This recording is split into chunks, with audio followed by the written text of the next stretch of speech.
Hey guys, welcome to Box Office Addict. I'm your host, Pat. This is my weekly podcast live stream where I look at the weekend box office numbers and I break them down for you guys. I talk about expectations versus what the actual results are, marketing costs, what the studio has in this, what they need out of this. There's so many factors to break down when it comes to the box office of films. There's honestly, it's an equation that has so many things to it that it's hard to just simplify it down to one thing. It's hard for me to just give you a very blunt, like, this is good, this is bad. Now, there's obvious. You could say, hey, Avatar made a lot of money. Good.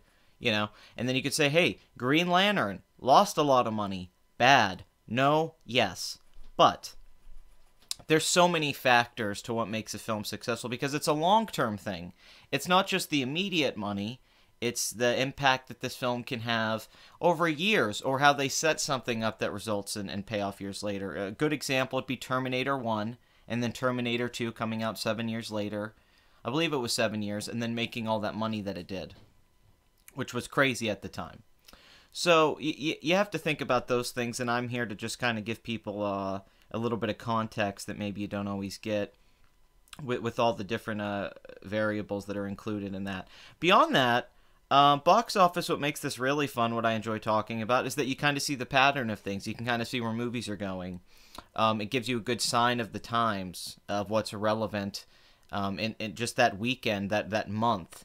You'll see what's going on, and then it'll kind of lead over to the next thing. So there's a lot to discuss. This weekend in particular, we're going to have to talk about these things because the payoff that this film has here, the big movie of this weekend, which, we'll talk about the black elephant in the room soon enough, is really, I think, not a result of what a lot of people are calling it, which is a cultural moment, a moment for a certain demographic of this country. I think more so, this is a result of over a decade's worth of work by a studio and a producer and a lot of people that led to this moment. That's what I think. I actually think that this is more of a result of brand and what Marvel's done, more than anything. Now, that's not excluding the other factors. They are part of this, no doubt about it. But we do need to look at the main thing here. Also, there's so much to break down, honestly. I'm going to save that movie for a little bit, though. Obviously, we're talking about Black Panther, and I'm just going to save that one for a little bit later because there's so much to talk about with that, because this is a huge moment. This is a big, big deal. I mean, this is one of the most impressive opening weekends ever. It's one of the ones that nobody really predicted. I don't think anybody had the numbers on this correct. Nobody predicted this right. Even though the tracking was kind of giving us a sign, we still had no idea. Marvel has come to the point where they produce crowd pleaser after crowd pleaser. Yeah, they really can't go wrong from a financial standpoint. You can dislike Marvel movies, and I dislike plenty of them. You could dislike what they've done to the industry, but on the other hand, if you're somebody who's trying to make money, God, Marvel is one of the, out of all film history, we're including all franchises and things that have existed before this. It's one of the single most impressive things ever done. It's up there with the James Bond franchise in that regard, that they've consistently been able to perform the way they do without people getting tired of it. So, alright, guys, welcome to Box Office Addict. I guess I ain't got much to say except to get the numbers. I'm glad to have Bathory here. We missed her last week on our special. Hope you guys enjoyed that last week. There will not be another episode like that for a while. And mainly here, I'm going to get through a lot of the films very quickly and talk, because I want to focus most of this week on Black Panther, because why wouldn't you? I also hope you guys enjoyed the Kyllo show this week. We plan on doing a second episode very soon. I'm working on that right now, on figuring out exactly what we're going to do. I kind of come with it all in a very short amount of time.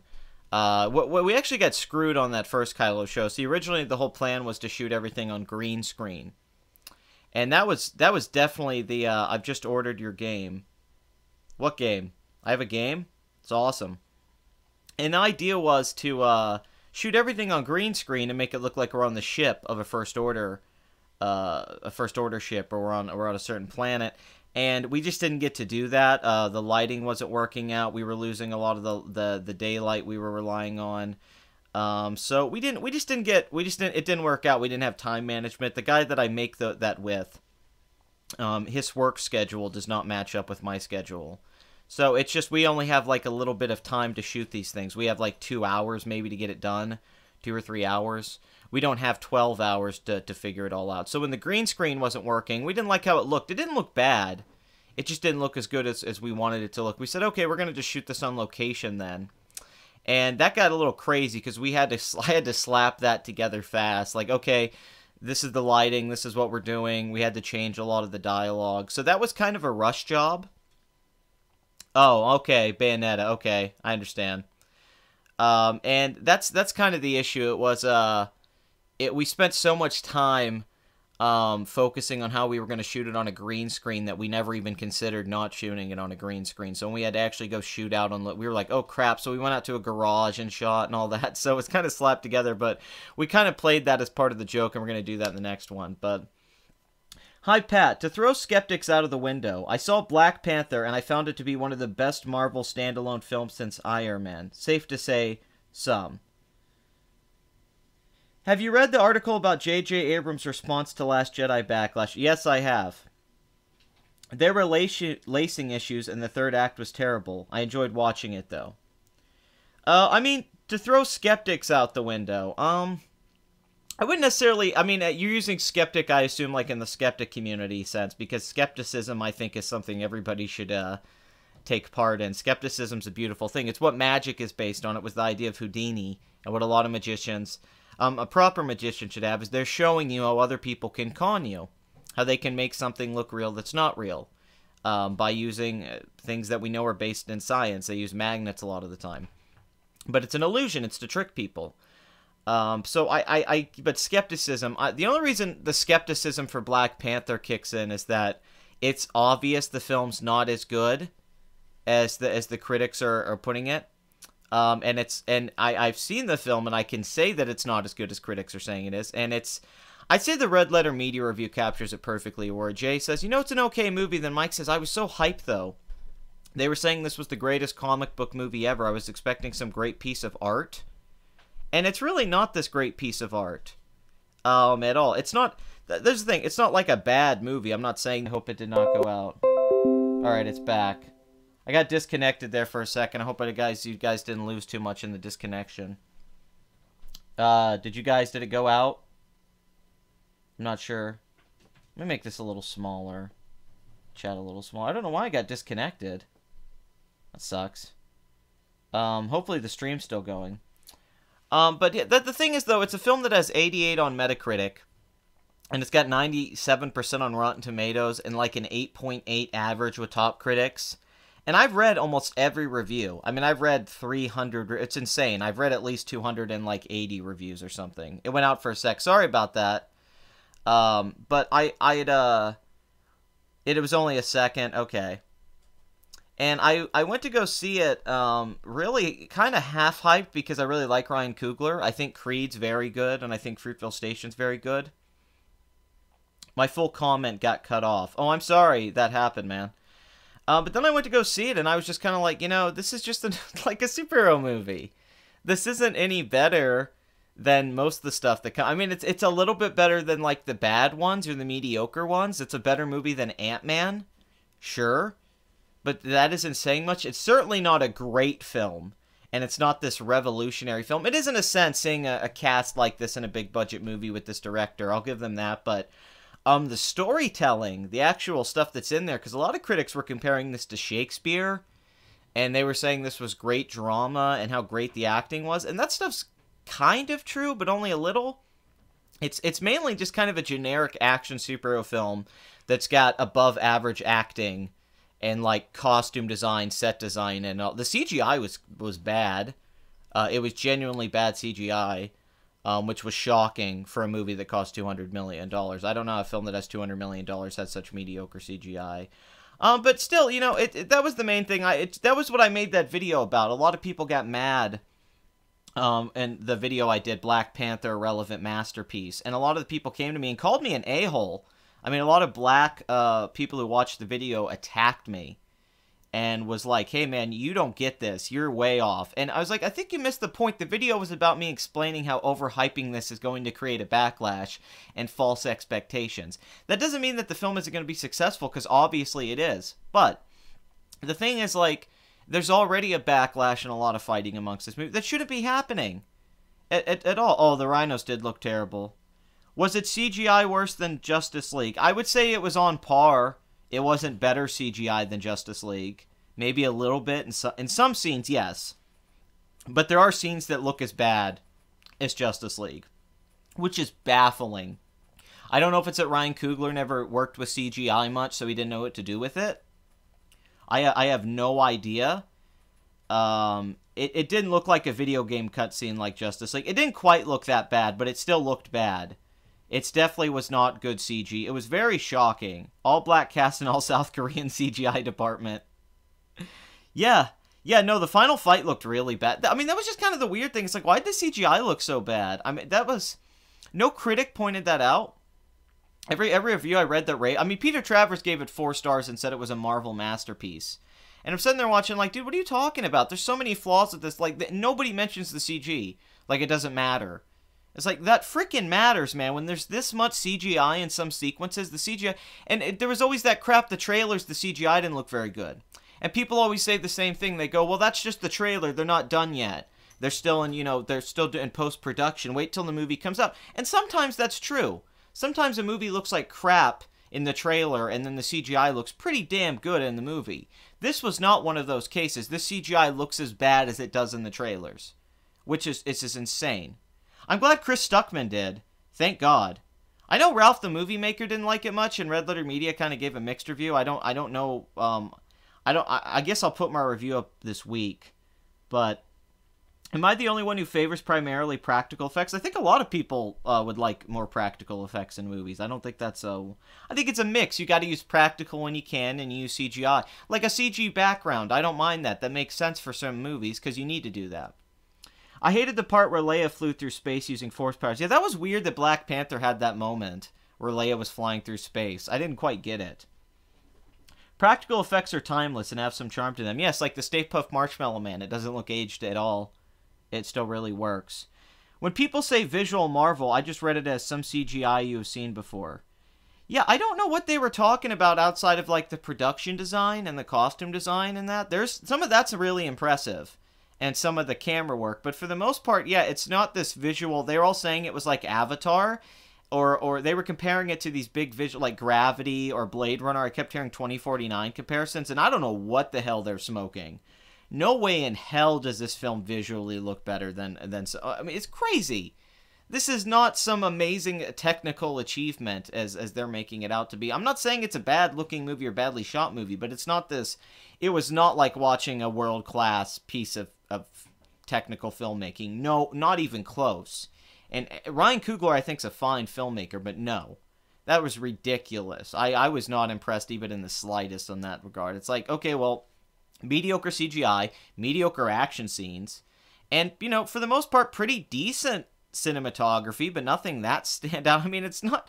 I don't know. I was expecting some, like, amazing cinematography and shots, like, stuff that was going to be like, whoa, and there's very few moments like that. I was very surprised. Critics clearly overhyped the visuals of this movie, to a point of... I don't know why they focused on that. They could have talked about the stuff that is really good, like the acting and the drama, but every positive review over-embellished everything about the visuals. And it's just like, it's not that movie. This is not this visual masterpiece. It's not a bad movie, but like, Guardians of the Galaxy Volume 2 is a better looking movie than this film. By far. It's not even really close in my opinion. Guardians 2 is a much better looking film. So Black Panther achieved world peace. No, what it achieved is getting Bob Iger a bigger salary raise at the end of the year, a big bonus. That's the funniest thing about this, is that everything about this movie is about how it's a big moment for black people, and it's this big groundbreaking, progressive, emotional, like, hey, look, a mainstream movie with black leads, the whole cast is black. But the comedy in this is that this all is a model by Disney. This is by design. It's a shallow kind of progressive thing. It's Disney releases it during February, Black History Month. They know they can capitalize on the politics right now. They know that they can capitalize on Trump hate, and this movie does have a Trump sentiment that, and a lot of people are getting it wrong. They're going, oh, Black Panther's Trump. He is until the end of the movie. He is like Trump the whole movie. In the wall, no immigration, don't allow people in Wakanda. Then at the end of the movie, he's like, no, it's after the credits. He goes, we should let people in. So it's saying F Trump, allow immigrants in. Now, one of the funniest things about it is you got to go into, like, wait, okay, so what benefit does Wakanda have to letting people in with the vibranium and people? Because that would just destroy the civilization that they've built and what they've worked on. Like, it doesn't make sense why, outside of a moral, emotional argument from the Killmonger character, which is what the left uses as moral arguments. They love moral arguments. And from a moral standpoint, sure. From a practical standpoint, should you just let people into Wakanda? No, that sounds like a horrible idea. Just like it's a horrible idea just to let people come to America illegally. Like, legally immigrating into a country, yes. Yes, come use our resources. Just letting people flood in, no. This is insane that you can't explain this to people. What the hell were they thinking? Yes, Wakanda is like alt-right, but at the end they're not.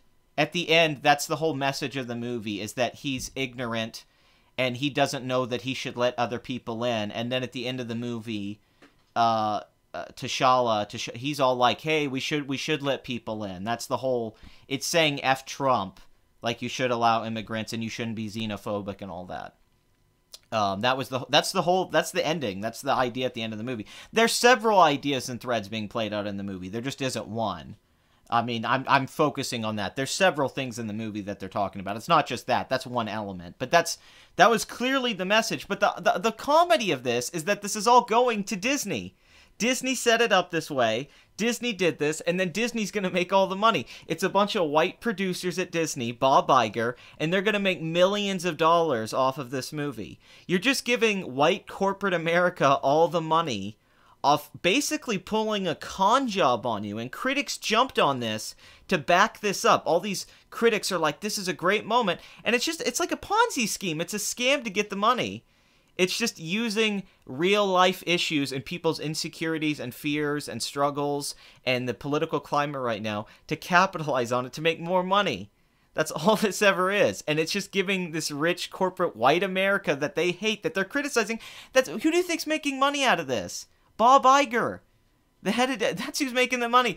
Who do you think makes all the money in Star Wars? A white woman, Kathleen Kennedy. Like, the people making money are they don't see the comedy in that.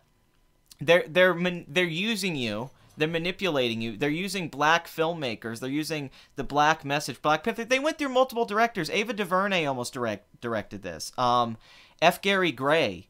Other black directors. It didn't matter who directed this. It didn't have to be Ryan Coogler. It could have been any of them. It was by design to release it this way and have it be this kind of movie. And don't you ever think for a second it's not. Every Marvel movie, I had complete creative control. No, you didn't. We know you're lying. Quit lying to us and saying you had complete creative control. I know for a fact, I have friends who have worked on Marvel movies. Directors and writers do not get 100% of control. I won't name the people I know, but I know people who worked on Doctor Strange directly. I mean, we're on set talking to Kevin Feige. Okay, I've heard the stories. You do not get 100% control. He comes up with almost everything outside of your story. Your story's yours. Everything else, how they market the film, from the beginning stages, a lot of that's Kevin Feige. Very much so. And he deserves credit for that. He's amazing at it. He's one of the great. You should talk about this on a story basis and try to ignore politics. I can't, because everyone's making it political. I have to bring up that political edge up because it's a politicized movie. I made a video on this. They shouldn't politicize this movie because then it leads to these conversations. But they did politicize it. Critics politicized it. The marketing, I mean, it's a statement. The movie is a statement, and the actors have said so, the directors have said so, so you can't ignore that. That's part of the movie. What's my favorite Marvel movie? Winter Soldier, easily. The first Iron Man is the best movie up until the third act, which kind of sucks. The first two acts of Iron Man are great. Amazing movie. Winter Soldier, though, I think has more consistent acts. All three acts, I think, are very good. I don't feel that way about Iron Man. I think Iron Man kind of falls apart at the end. Luckily, though, Iron Man's just kind of a great movie, so it doesn't really hurt it. Can we get another episode of the Stormtrooper meeting a Space Marine? We're definitely going to do more. I just don't know where we're taking it because the green screen didn't work out. Sorry, I'm trying to read some stuff. I find it hilarious that people want to live in Wakanda, patriarchal, tribal, xenophobic, isolationist, no immigration country. Well, that's the thing. At the end of the movie, though, they're not that way. That's the whole thing. But they make a pretty good argument for why they're that way. They have the most valuable thing on the planet, and they should probably be really protected. The whole thing is like, because at the end, well, I don't want to spoil the movie, but I'll talk about it later, maybe in a video, all the themes of the movie and the stuff they're talking about our current day, especially within the black community. There's a lot of stuff like that, disenfranchised young black men. So enforcing basic immigration standards is now alt-right. Apparently it's alt-right to have the standards that Canada has. I've tried to go to Canada. The borders, it's really tough. It's pretty awful. It's just basic stuff that they do in most civilized countries and most modern places. Japan, you can't just live there. I don't know why it's some... The movie kind of fell apart with the sins of the father narrative was undermined by the ensemble cast. Not enough focus on T'Challa. I totally agree. The lead character is almost the worst part of the movie. He's very mediocre. He's a very boring lead, and it doesn't balance off with Killmonger that well. Any feelings on Alita being delayed to December? I think that probably has a better release date, more to do with special effects work. They could spend more on it. I don't really care that effects was bad. I watch a movie for the story. I mean, I care if it's a special effects movie. I don't care for, like The Godfather, the special effects don't matter, because it has, like, a horse head. But, like, when I go to see a movie with CGI in it throughout the whole thing, I want it to have good CGI. A good story cannot save bad CGI. People say that, but it's not really true. Name all these movies you've seen that have terrible CGI throughout them that are really great films. Also, like... It hurts if your movie's that kind of movie. I'm not saying, like... The big reason a lot of people hate Speed Racer by the Wachowskis, which is a film I like, is because of how it looks visually. They can't watch it. And that's part of it. I mean, special effects are very important. If you're making a big-budget special effects movie, you have to nail that aspect. You have to nail it like Terminator 2 does. You have to nail it like Jurassic Park did. You can't have it look crappy. Then it makes it look like you were lazy. District 9 cost $30 million and had amazing CGI. So I don't know if that holds up. I think you should care about the CGI. I'm not saying to think what I think, but it does matter. 50 frames per second helped the visuals on Winter Soldier. Winter Soldier was just very cleverly filmed and put together. They were very... Okay, let's jump into the box office. Jesus Christ, I think this has just gone on forever, and I haven't even at all talked about the box office. So, yeah, because I got to get to... All right, let's knock some movies out, people. Let's talk about the Oscar movies. Three Billboards, which just won the BAFTA for Best Picture. It's the movie I'm hoping wins Best Picture at the Oscars. I love this movie. Second favorite movie of the year. Third or so. This was, like, right behind, like, Good Time. Anyway, this movie's done great. This film cost $12 million. It's made $47 million domestic. Should make $50 million when it's all said and done. And made $111 million worldwide. Martin McDonagh's film is his most successful film to date. And it's one of the highest grossing Best Picture nominees right now, especially for like an art film. It's like, let's look at The Shape of Water, Del Toro, who's winning director. Now, sure, that's made $53 million domestic, but $91 million worldwide, and it cost $20 million. Now, don't get me wrong, this is still a very successful movie. It's his only successful film since, like, Hellboy 2, I think. All of his movies haven't really made a lot of money. But, you know, Three Billboards is doing really well. The Post from Steven Spielberg. Now, this isn't killing domestically, but overall, $50 million budget. $76 million domestic, $134 million worldwide. It's doing on par with Bridge of Spies. It seems to be performing on par with that a little bit better domestically. It's certainly not doing what Lincoln did. But it's about on par with War Horse. So this is typical Spielberg stuff, but he did get the Best Picture nom with this, like he did Bridge of Spies. So he's continuing his run as a director. Samson, $1.9 million. I don't know much about this movie, but that's a pretty... I mean, I have an idea of what it's about, but that's a pretty bad opening weekend. Okay, Darkest Hour, Gary Oldman. Let's go down and see where that's at. $131 million. That's a great worldwide total for Joe Wright's film, which has 6 Oscar nominations. I, Tanya's at $26 million. Coco It's at 730 million. Coco's, man, really been overperforming at the foreign box. So that's an amazing international total. This film might make 750 million. For a $200 million budget, they really got through there. Phantom Thread, PTA, already declining. $35 million film will not make 20 million. It might make it a little bit, 20, 21 million. Another PTA film that disappoints financially. Not criticizing him, I'm just saying his films do not make money. Lady Bird is at 46 million. This is still A24's biggest movie, 48 million worldwide. Call Me by Your Name, which they waited way too long to go wide with. 14.8 million, 25 million worldwide. That's got a $3.5 million budget. Wonder by Steven Chbosky. Let's see where that's at. 291 million. Holy crap. This film cost $20 million to make. Had a $27 million opening weekend, made 131 mil domestic, but that worldwide total, this is going to make 300 million worldwide. Definitely one of the most successful films of 2017, and it should have been on my honorable mentions last week. I regret not putting Wonder. I think I may have passively mentioned it, but Wonder really was an impressive movie, and at the box office, I like the movie, and it did well. Thor's pretty much done. Let's see if Pitch Perfect 3 was able to pick up some momentum internationally. 183 million. So still underperforming in comparison to the second film. Let's see where 12 Strong's at. Chris Hemsworth. 44 million domestic, 55 million worldwide. That was a film that performed pretty well in its opening weekend. Winchester is at 21 million domestic. Not doing that great. Maze Runner, The Death Cure, is domestically not performing that great, 54 million, but 259 million worldwide, $62 million budget. Not bad. Not bad overall. Early Man, from the wonderful filmmaker, Nick Park, I think that's his name. The Wallace and Gromit Chicken Run, one of the great directors of animation comedy of the last 20-30 years.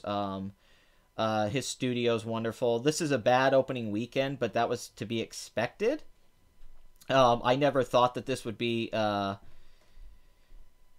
I would agree the CGI is underwhelming. It's better, though, to watch a good movie with subpar special effects than a bad movie with state-of-the-art special effects. I don't know, it's almost like a subpar movie upsets me more with mediocre special effects than a bad movie with great special effects. Because the bad movie, then you could go, well, hey, at least the special effects team did a good job. You know, it really depends, because a mediocre movie is almost more painful than a bad movie, depending on what kind of film it is. The first two... Oh, you guys are talking about the Sam Raimi Spider-Man movies. Jesus. Okay, and how do we got talking about immigration? That's really funny. Okay, sorry, I'm trying to look at... Hey, Pat, any thoughts on... I already talked about the Battle Angel thing, man. That was a little bit earlier. Can you explain what is the economical benefit of Wakanda outside of a few blocks, Kang territory, in Oakland? I don't know. It doesn't actually make a lot of sense. But it is a fantasy film, so don't take it to heart. Like, this is Tom Hiddleston in it, Eddie Redmayne. So, yeah, Macy Williams, little Arya Stark. I knew this wasn't going to do well. This is going to have to be internationally successful. People only go see certain types of animated films here. Chicken Run, surprisingly, was a big hit. So that's a disappointing opening weekend for him. The Greatest Showman from Hugh Jackman and Fox, which means this is now Disney, which means Disney's going to be making money off this soundtrack, the Broadway run that's happening with this movie. This movie's amazing. And I don't mean amazing as a movie, because I haven't seen it, but as a performing at the box office thing, this is crazy. $84 million budget, $8.8 million opening weekend. Now, you could say that the movie just had such a bad opening weekend that if it really balanced out, the opening weekend should have been better, and this total wouldn't be that shocking. Like, let's say this movie had a $40 million opening weekend. Then that $154 million wouldn't seem so crazy. You would go, oh, well, yeah. So, actually, people don't bring that up with this movie, that it had a great multiplier, but really it's because the films should have performed better initially. This is a film that had the makings to have a big opening weekend, and it just didn't happen because of the crowded holiday. But then it made up on that because it is a hit-type movie. It's one of those movies that audiences was going to like. I knew this movie was going to do well. When the opening weekend came out and I said, this is a bomb, I was upset because I thought, wow, this movie, I thought it was going to do well. Then once it started doing well, it kind of made sense. It made sense this movie would make $154 million. This is going to make $160 million plus. This is going to make more than La La Land did domestically, Les Miserables. This is one of the most successful musicals since Chicago. And worldwide, it's at 340 million. If it can get that to, like, 380, 390, this will be successful. But it's all about that domestic total. This was a big crowd pleaser. This could make 170 million, if not more. And they're going to have the Broadway show adaptation of this. So, all around, this is just very successful. This is a big moment for Hugh Jackman, who also had Logan. And what a great hold this week. I mean, the opening weekend was 8.8 million, and this weekend it did 5.1 million. 20% drop. Those are good numbers, man. I mean, all around. Watch it, Pat. Watch what? I don't know what we're talking about. I heard The Greatest Musician is a musical for people who don't like musicals and has me intrigued. I'm not sure if it's that. I think it's just a very classy, old-school type musical, and people were very much missing that. Tom Hiddleston would be a good James Bond. Yeah, he would be. He wouldn't be a bad James Bond. Hey, Pat, any thought... Oh, crap, my bad. I gotta quit reading that damn question. Trying to see if I'm missing anything here. Another offer with more money, so we shall see. We shall see. I'll skip the Black Panther films. I've skipped. Although I find this the most overrated song in the soundtrack. Oh, you mean you like this movie? Is that what you're saying, Child of the Flower? Yeah, I haven't seen it, so I don't know. I might like the movie. I just know it's doing really well at the box office. The 1517 to Paris from Clint Eastwood, based off a true story. 25 million domestic, 36 million worldwide. For a Clint Eastwood film, it's a little disappointing. His films usually do better than this. Jumanji, Welcome to the Jungle, which was number 3 on Box Office Addict, Best of 2017 financial performances. Honestly, this is insane. There's really no other word for it. 377 million domestic. This is Sony's second highest film. This has now surpassed Spider-Man 3. Only Skyfall, which made 1.1 billion, the 50th anniversary of James Bond, Skyfall, Sam Mendes. That film made 1.1 billion.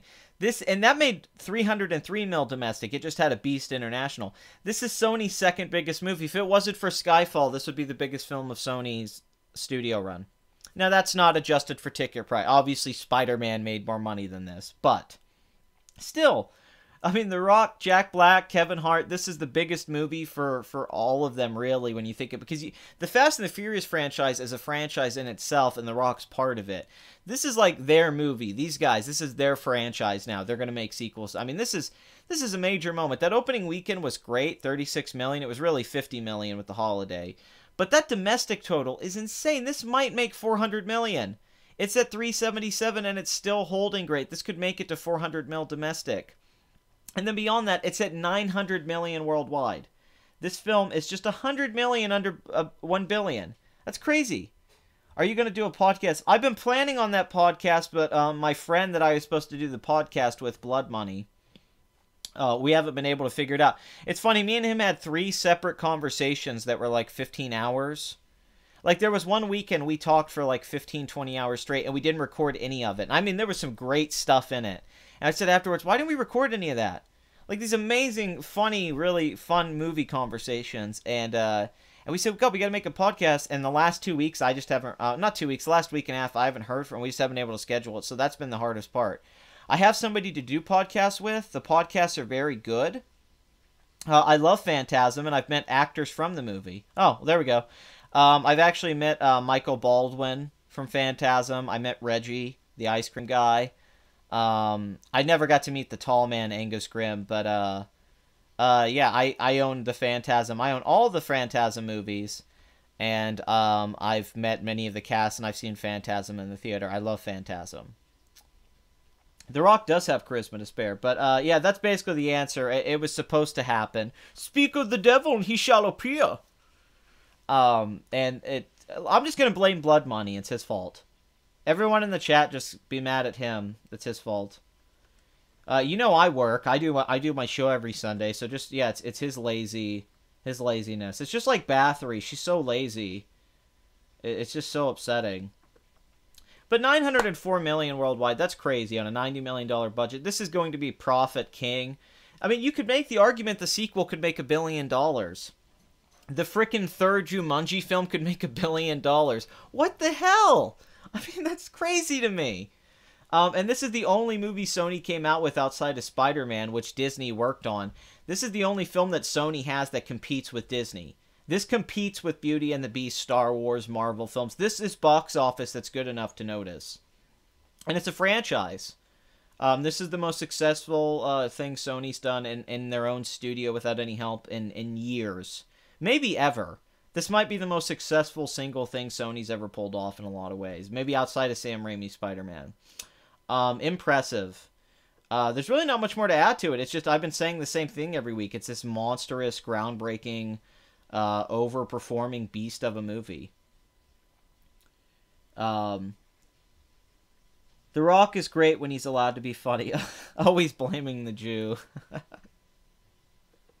Israel forever. Blood Money is Lando Calrissian. Everything is his fault. He is kind of my Lando, if that's, I used to think that it was the Han Luke thing, but now I'm realizing it's Lando. And,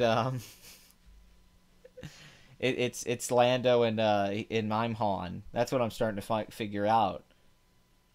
It's weird the Titanic and Star Wars share a plot thread. Leo wins a poker game, gets to go in the Titanic. Han wins a poker game, wins the Falcon. Why does nobody ever compare those two movies? I think Rampage will do very good. Anything with The Rock in it right now, I wouldn't bet against. It's kind of tough. And anyway, Jumanji, welcome to the jungle for sure. The jungle is here. You're in the jungle, baby. You're gonna make 900 million.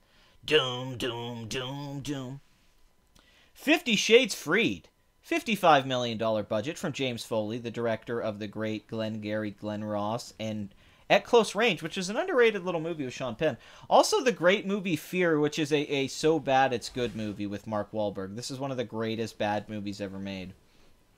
Anyway, he's directed, I believe, the last two films. Now, neither is as done as well as the first film, which was a monster at the box. I mean, the opening weekend of that film was bigger than this film's current domestic total. But, having said that, this film should make $100 million, if not a little bit more. And it should make over $300 million worldwide, so... the first movie was always going to be the most successful. That was the one most people were attached to. And, you got rid of all of the casual fans after that. Yeah, there's definitely... I'm Patch Chewy. I'll give you that. Jumanji's success was foreshadowed in the rundown with Sean William Scott when he said to them, "Welcome to the jungle, baby." You're right. There it is. You're absolutely right. The only good thing of 50 Shades is the CinemaSins videos. Foley did a lot of House of Cards, too. Oh, Fear, the best fingering scene of all time. It is the best fingering scene of all time. Yes.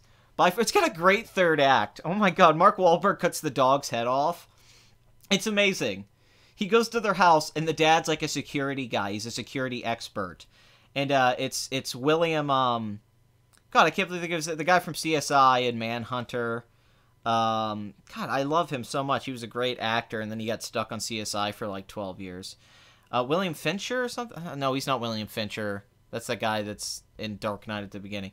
But he's he was great in this movie, and he makes his house is like the perfect security house. And Mark Wahlberg knows how to get in because he dated Reese Witherspoon. So at the end of the movie, he gets his group of psychopaths together. William Peterson, yes. He gets his group of psychopaths together to go basically torture and kill the family. And the whole third act is William Peterson in his safe house, his security house that he's designed, and Mark Wahlberg and all these guys trying to break in, and they cut the dog's head off and stick it through the doggy door just to screw with the family. It's amazing.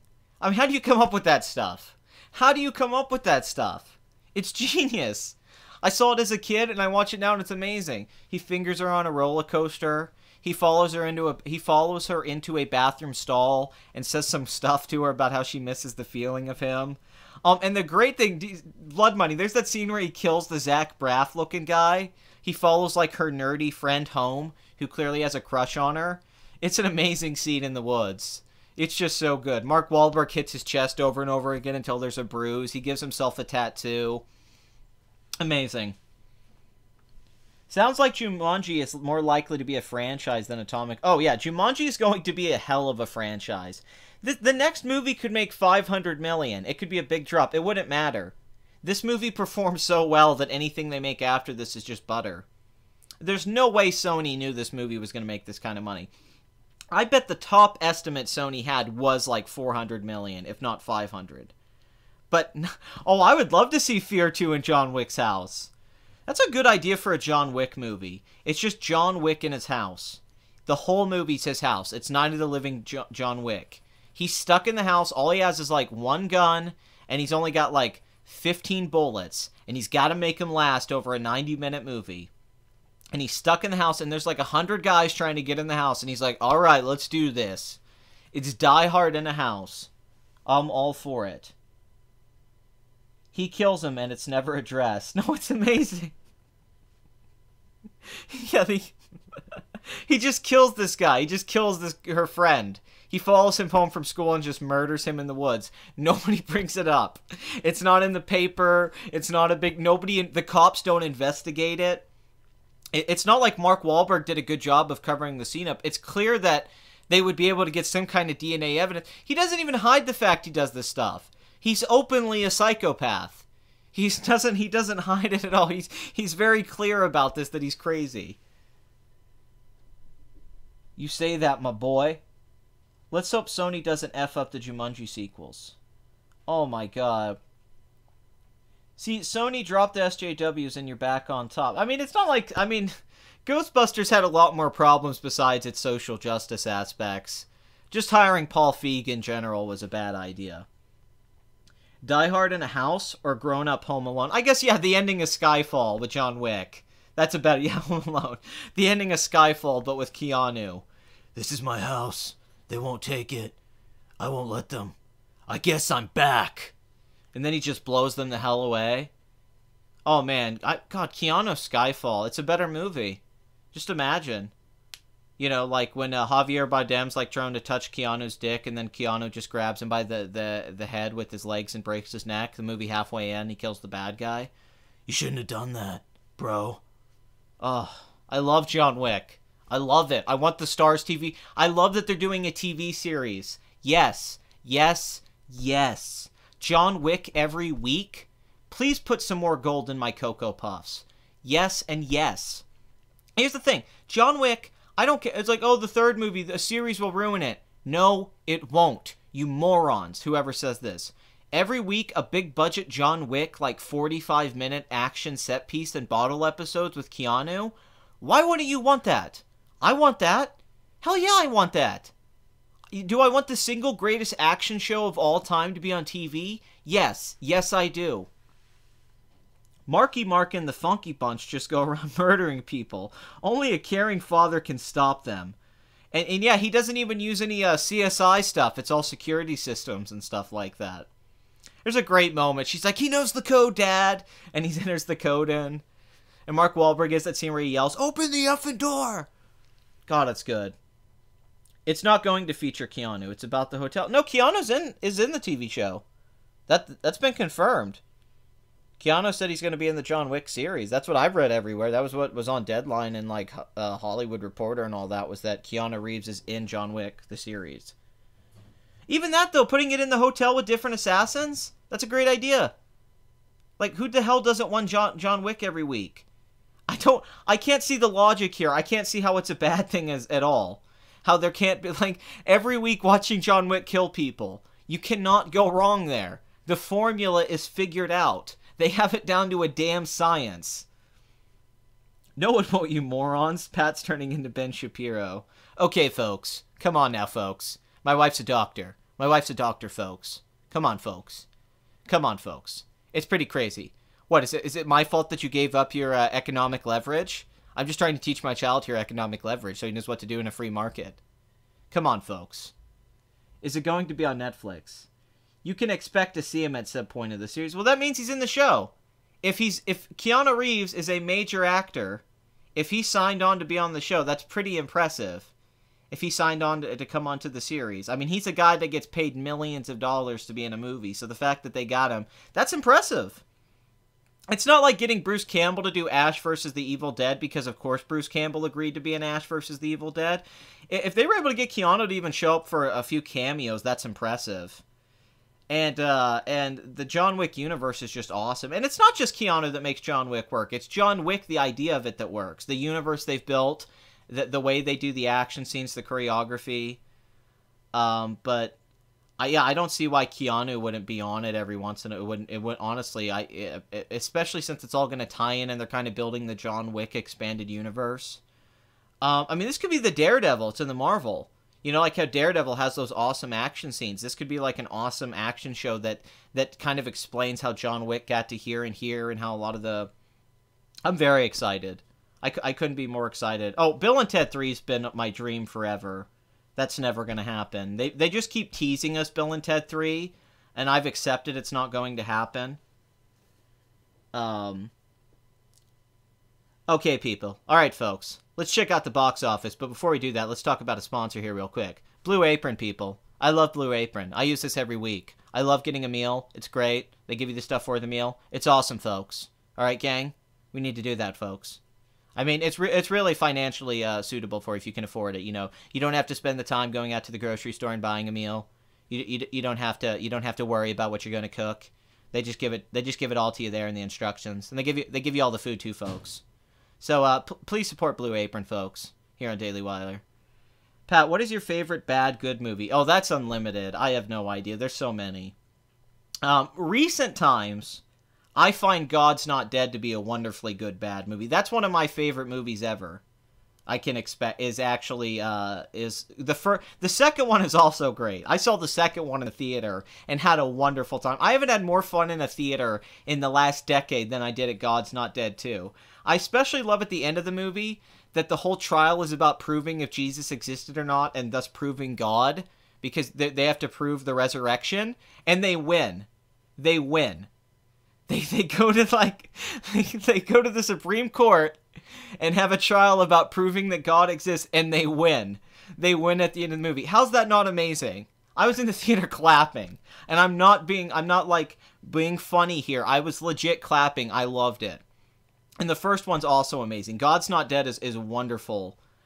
So bad. Everyone who talks about that movie that says it's bad and just criticizes it never gets it right. I hate everyone, like Ralph the Movie Maker. He has that why this movie sucks. They get it so wrong, all of them. They miss the genius. It's like The Room.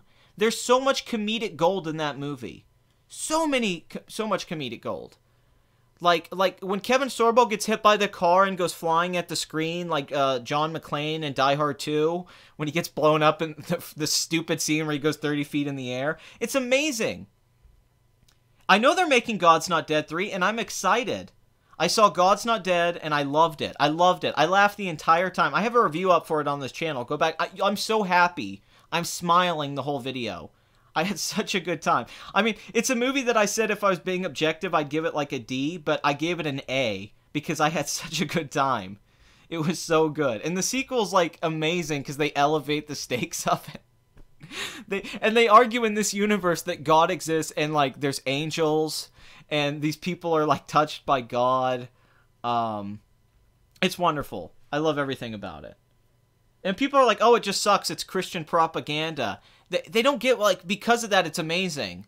Like, oh my god, like when the girlfriend dumps the guy because he wants to be Christian and he's too Christian for her. So that she breaks up with him just because he loves Jesus. That's hilarious. That's so funny. Come on, people. What would I do with the Highlander remake?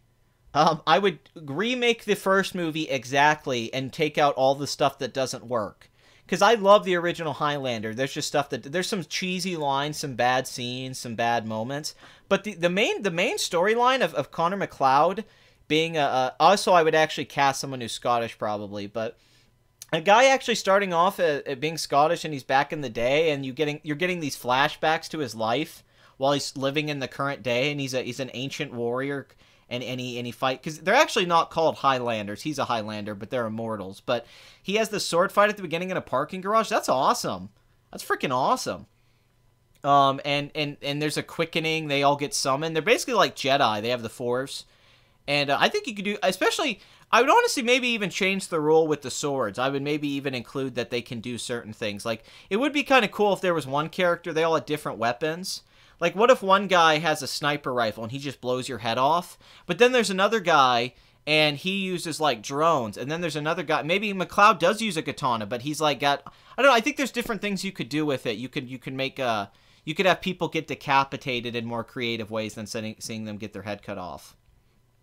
But my main problem is that Highlander, the original, has a lot of cheese to it that does date it a little bit. But overall, the premise, the mythology is great.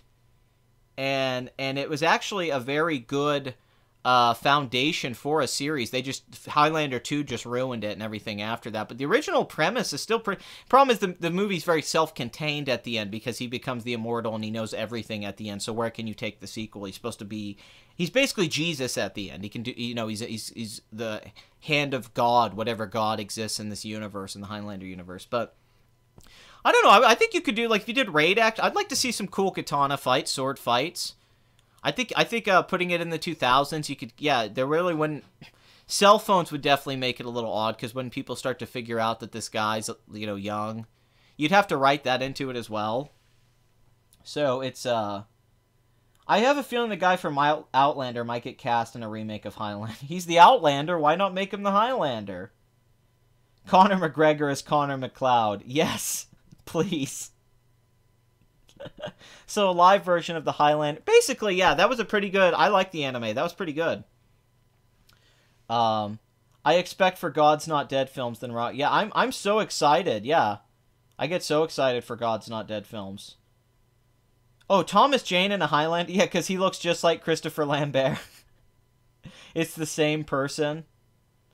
The Alien film franchise is good as dead, but have you played Alien Isolation, the only good? Yeah, it is good. It's definitely good. It argues that the franchise should probably be better suited on video games and comics than to make films. He loved Jesus more than his girlfriend. That's cheating, man. Good point. Are you cheating on me with Jesus again? You sicko? Alright, Jesus, long episode. You're so right, Bathory. Thank you. I was hoping Bathory was going to keep me in check last week, but she wasn't here. So we had a long episode. Peter Rabbit, starring the lesbian from Britain, James Corden. Daisy Ridley, Margot Robbie, Rose Byrne. Man, I love how they get really, like, good-looking, famous actresses to do a voice, and no one's going to see this because Margot Robbie's doing a voice, or that Rey from Star Wars, like, nobody's like, oh man, Rose Byrne and Margot Robbie are rabbits in this movie. I gotta go see it. That never... I don't know why they even market it that. It doesn't matter. The Peter Rabbit and that it's a kid's film with a CGI rabbit is what's selling the movie. This is like the Alvin and the Chipmunks movies. They got actors to voice the Chipmunks. Why? Nobody knew that Justin Long was Alvin. Nobody gave a crap that Justin Long was Alvin and Alvin and the Chipmunks. Why don't you just hire voice actors? You're just hiring actors. Why doesn't Billy West voice every single bunny in this movie? He would be cheaper and the voices would sound better. It's just a fact. Alright? Bodybuilder Victor Costa would make an awesome Highlander, especially with the nude fight scene. Well, if we're gonna do that, let's just put Vigo in there. I mean, let's just put Vigo. I mean, he did that in Eastern Promises. Vigo in a naked sword fight. I guess... Phrasing there, sword fight. Alright, let's get to the black elephant in the room. Alright, people, step into the spotlight. As Run the Jewels in the song, Step Into the Spotlight. And the Kendrick soundtrack and the Childish Gambino. Everybody worked on this damn movie. If you were black, you had something to do with this damn movie. This is like a Kanye album. Everyone's on it. So, Black frickin' Panther. I'm sorry it took an hour to get to this, because for a lot of you, this is what you want me to talk about. Black Panther's king.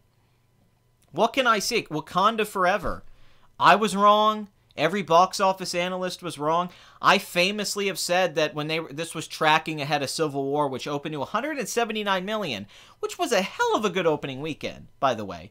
I said on this, there's no way that Black Panther's going to open above Civil War. That's retarded. I was like, there's just no way. It makes no sense. The math doesn't add up. There's so many... Even if 13% of the population, if they all bought a ticket, you're like, maybe? You know what population I'm talking about? I'm like, maybe. Right? But, yeah, this is crazy. I don't know how to explain this. You could say it's a cultural thing. I don't think that makes any sense. Even if it had a huge show up for a black audience, so did Straight Outta Compton, so does the Fast and the Furious movies. There's that extra boost. I mean, this doesn't... With all that put into perspective, this should have opened to 150 million to 170 million. This should have had a huge opening weekend. 155 million. I mean, somebody asked me last week what did I think it was going to open. I said 140, maybe 150, or a little higher. You know, I totally saw, man, I said this could open to 165 million easily. I wasn't saying, I was like, man, I don't know how high it'll go. I would have never thought 192. There's that expression, there's the elephant in the room, so I'm saying the black elephant in the room, because Black Panther. Now you've made me explain the joke, which ruins it, so thank you, Rod. Damn it, Rod! Okay, Margot Robbie as a Playboy bunny, that would get me in a theater. Well, white people don't want to be called racist. Everybody went... Well, no, it was hype. Here's my argument. This is Marvel. This is Marvel fully realized. This is going into Infinity War. This is after last year, where Thor Ragnarok, Spider-Man Homecoming, and Guardians of the Galaxy 2 all made $850 million worldwide. They all opened over $100 million. Think about how well Guardians opened in comparison to Captain America and Thor. It had a $94 million opening weekend, only behind Iron Man for a debut. Okay, the box office is slowly, every one of the solo films has gotten bigger. Okay, Iron Man was a hit on its own, and then as they went on, they have these moments. Like Thor Ragnarok, you can kind of tell they knew this was going to be something special. Financially, then now the Thor franchise is in here. This is the payoff to 10 years of hard work from Kevin Feige and Marvel. Ryan Coogler deserves credit, everyone involved, but you have to think, they set this character up in Civil War. Civil War made $1.1 billion worldwide. Everyone was introduced to this character in Civil War and liked the character. It was very well received. This led into the slow hype that's built to this, or Luke Cage. They've eased into this. Now, they knew this was going to do well because of its, I don't know, because it's a relevant movie, it's a historical moment, but they also knew it was going to do well because the Marvel brand is killing it. And the critics are on their side. If you're making a Marvel film, your movie's got a good shot of getting 90% on Rotten Tomatoes. It just does. You can throw a dart at the wall of Disney movies, and they're going to get 90%, 93% on Rotten Tomatoes. So everything here is just an accomplishment on Disney Marvel's part. They couldn't have done this 10 years ago. 10 years ago, this movie wouldn't have made this money. 5, 6 years ago, this movie wouldn't have done this. This is now.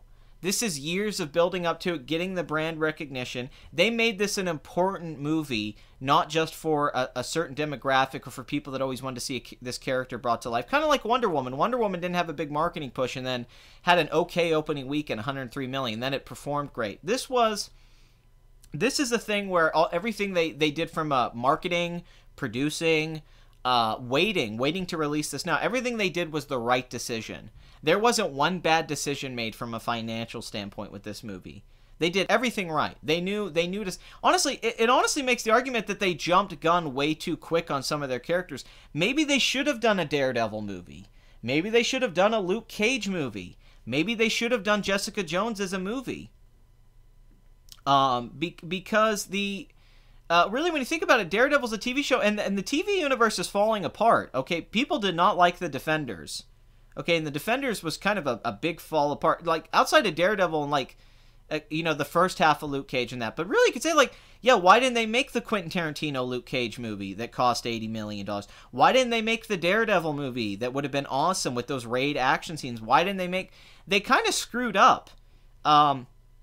They took some of their best characters and put them in television. Luke Cage, I think, is a much better character than Black Panther, and a character that I like a lot more. I also think the actor playing him right now in that show is doing a great job, and I wish he was in movies. I hate that he's limited to this low production TV. I mean, God, think about how good the performance was from Mahershala Ali as Cottonmouth. Think how great his acting was on Luke Cage. I mean, it was worthy of the movie. That guy should have not been limited to a television show like that. He should be a movie star with that performance. That was great. He won the Oscar for Moonlight, and he should have won an award for playing Cottonmouth. And what the thing about Feige, man, you got to give it to Feige, man. He did this. This is him. Every decision that he's made has been almost great. Even the stuff that kind of backfired, like Iron Man 2 or Age of Ultron, there was issues. He's fixed it. He brings the Russos in. Now they're taking over. He knew that Black Panther was something that eventually would make a lot of money. He just knew you had to release it at the right time. This was the right time politically culturally, so from a social standpoint, this was the right time to release this movie. Financially, this was the right time to release this movie. And I did kind of like. Oh, I like God's Not Dead a lot. I'll always recommend that movie. Very entertaining, very funny. And that's you gotta give. I think this is just an accomplishment of everyone. I think that there is that side to it, that this is an important movie to a lot of people, and it's become hyped in that way. But I agree with you. Most Marvel movies are overrated, mediocre films. They're very mediocre, and they probably they get too much praise. But you just have to. Yeah, I give Kevin Feige credit here, man.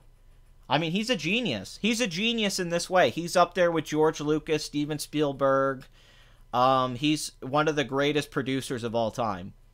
I used to think David Hyman, who did the Harry Potter franchise, should have got more credit for that work. But Kevin Feige, I mean, this is amazing. Everything. And then you get the reviews that hype it up. I mean, this was a lot of things. I mean, the soundtrack was a genius idea. Okay, Kendrick's huge right now. Childish Gambino is huge. Everyone they got to work on this is a big deal. Like, they got that album has hype. Like, They did everything right. A lot of the movies that use the rap music in the trailer, it doesn't really register like it should. Like Assassin's Creed used Kanye. But this movie, the rap music only enhanced the hype. Kind of like, I would equate it to like a James Bond movie when one of the songs does really well. Scanners is a great flick with a terrible lead performance. If the lead actor wasn't so bad in Scanners would be a decent movie. I just entered the chat. I just have to say that Michael B. Jordan sucked in Black Panther. If there was one prop you could own from any film, what would you own? Probably the gun from Blade Runner. Deckard's gun. That's definitely the prop I would like to own probably the most. Off the top of my head. Ash's chainsaw. One of the chainsaws from from the Evil Dead, not from The Walking Dead. Ash versus The Walking Dead.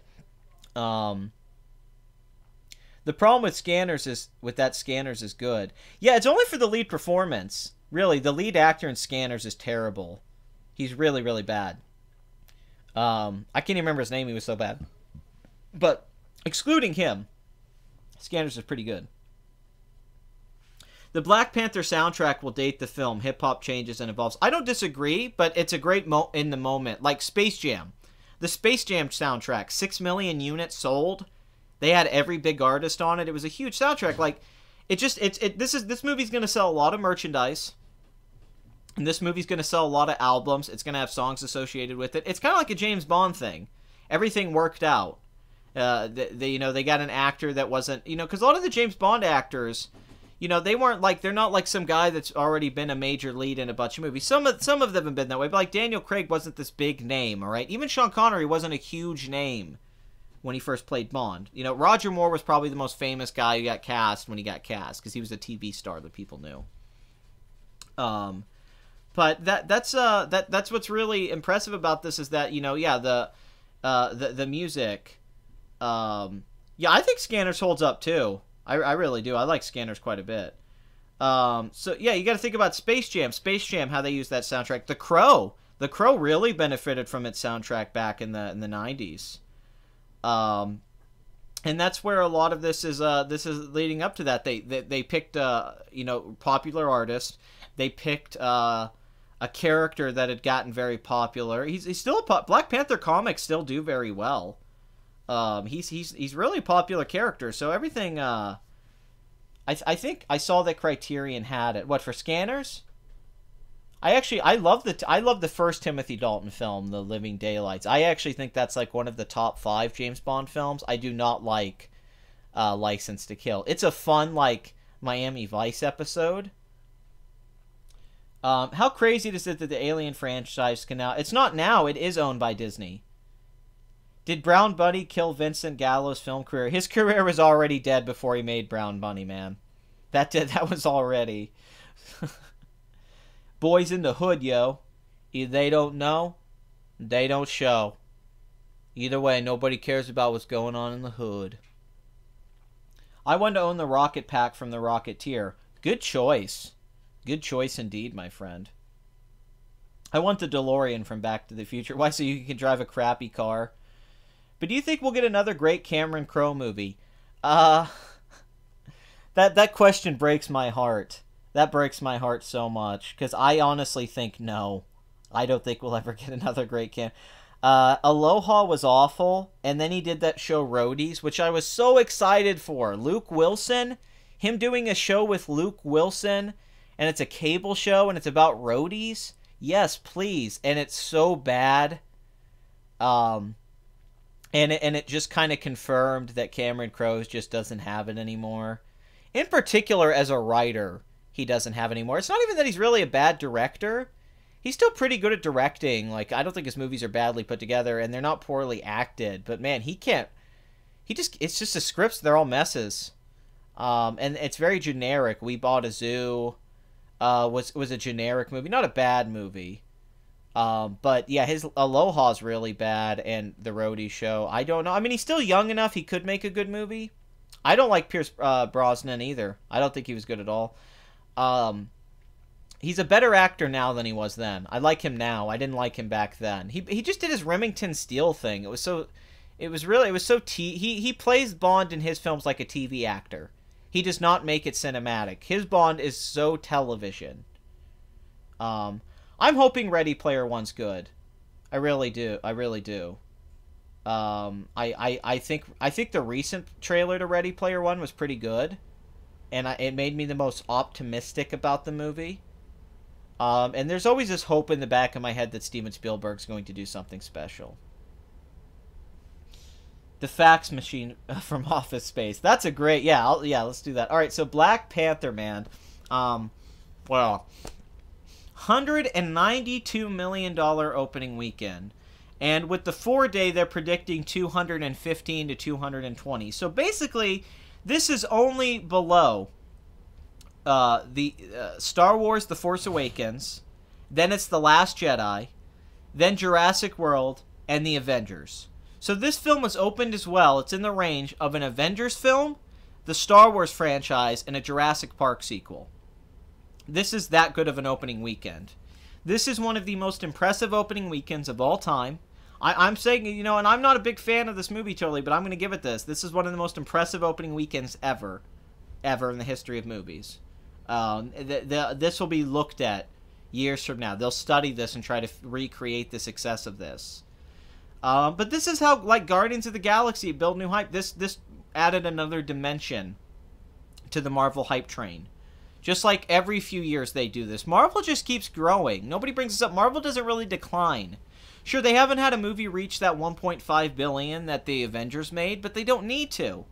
Okay, when Ant-Man can make $500 million worldwide, you're making a good case for yourself, what you're doing here. And this is all adding up. Now, I want nothing but success for, everyone. But like going back to it, it is funny. This is this really culturally significant moment, and all it's doing is giving Bob Iger money. This is to Bob Iger. This is going to a rich white guy and a bunch of rich white people at Disney. They're making all of this. All of this money you're giving to support this film is going to the most capitalist, cliche, white, stereotypical corporate America. I mean, it's everything that they kind of rally against, or what they think Donald Trump is, or what he represents, and that's who's making money off this movie. I mean, it's Disney. You couldn't have more blood money on your hands than Disney. You couldn't be a studio that has stolen more ideas and ripped things off and screwed over artists than Disney. Disney is as bad as anyone, and yet they're going to get all the praise and celebration for this film. It's so...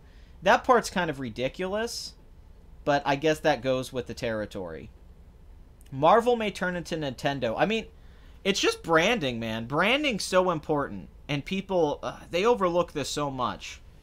You gotta get the branding right. That's a great example you brought up there. Is Nintendo. Nintendo, even though their consoles really can't compete with the software, they compete with the brand. People want to play Zelda. People want to play Mario. People want to play Pokemon. It never died. Pokemon never died off. It's as popular now as ever. They say, oh, it wasn't as big as it was then. Yes, it is. Pokemon is huge. Marvel's the same way. This is one of their things. This is their Pokemon. They have their Mario. It's just amazing brand recognition. It's amazing nurturing of a brand. I mean, this is 10 years.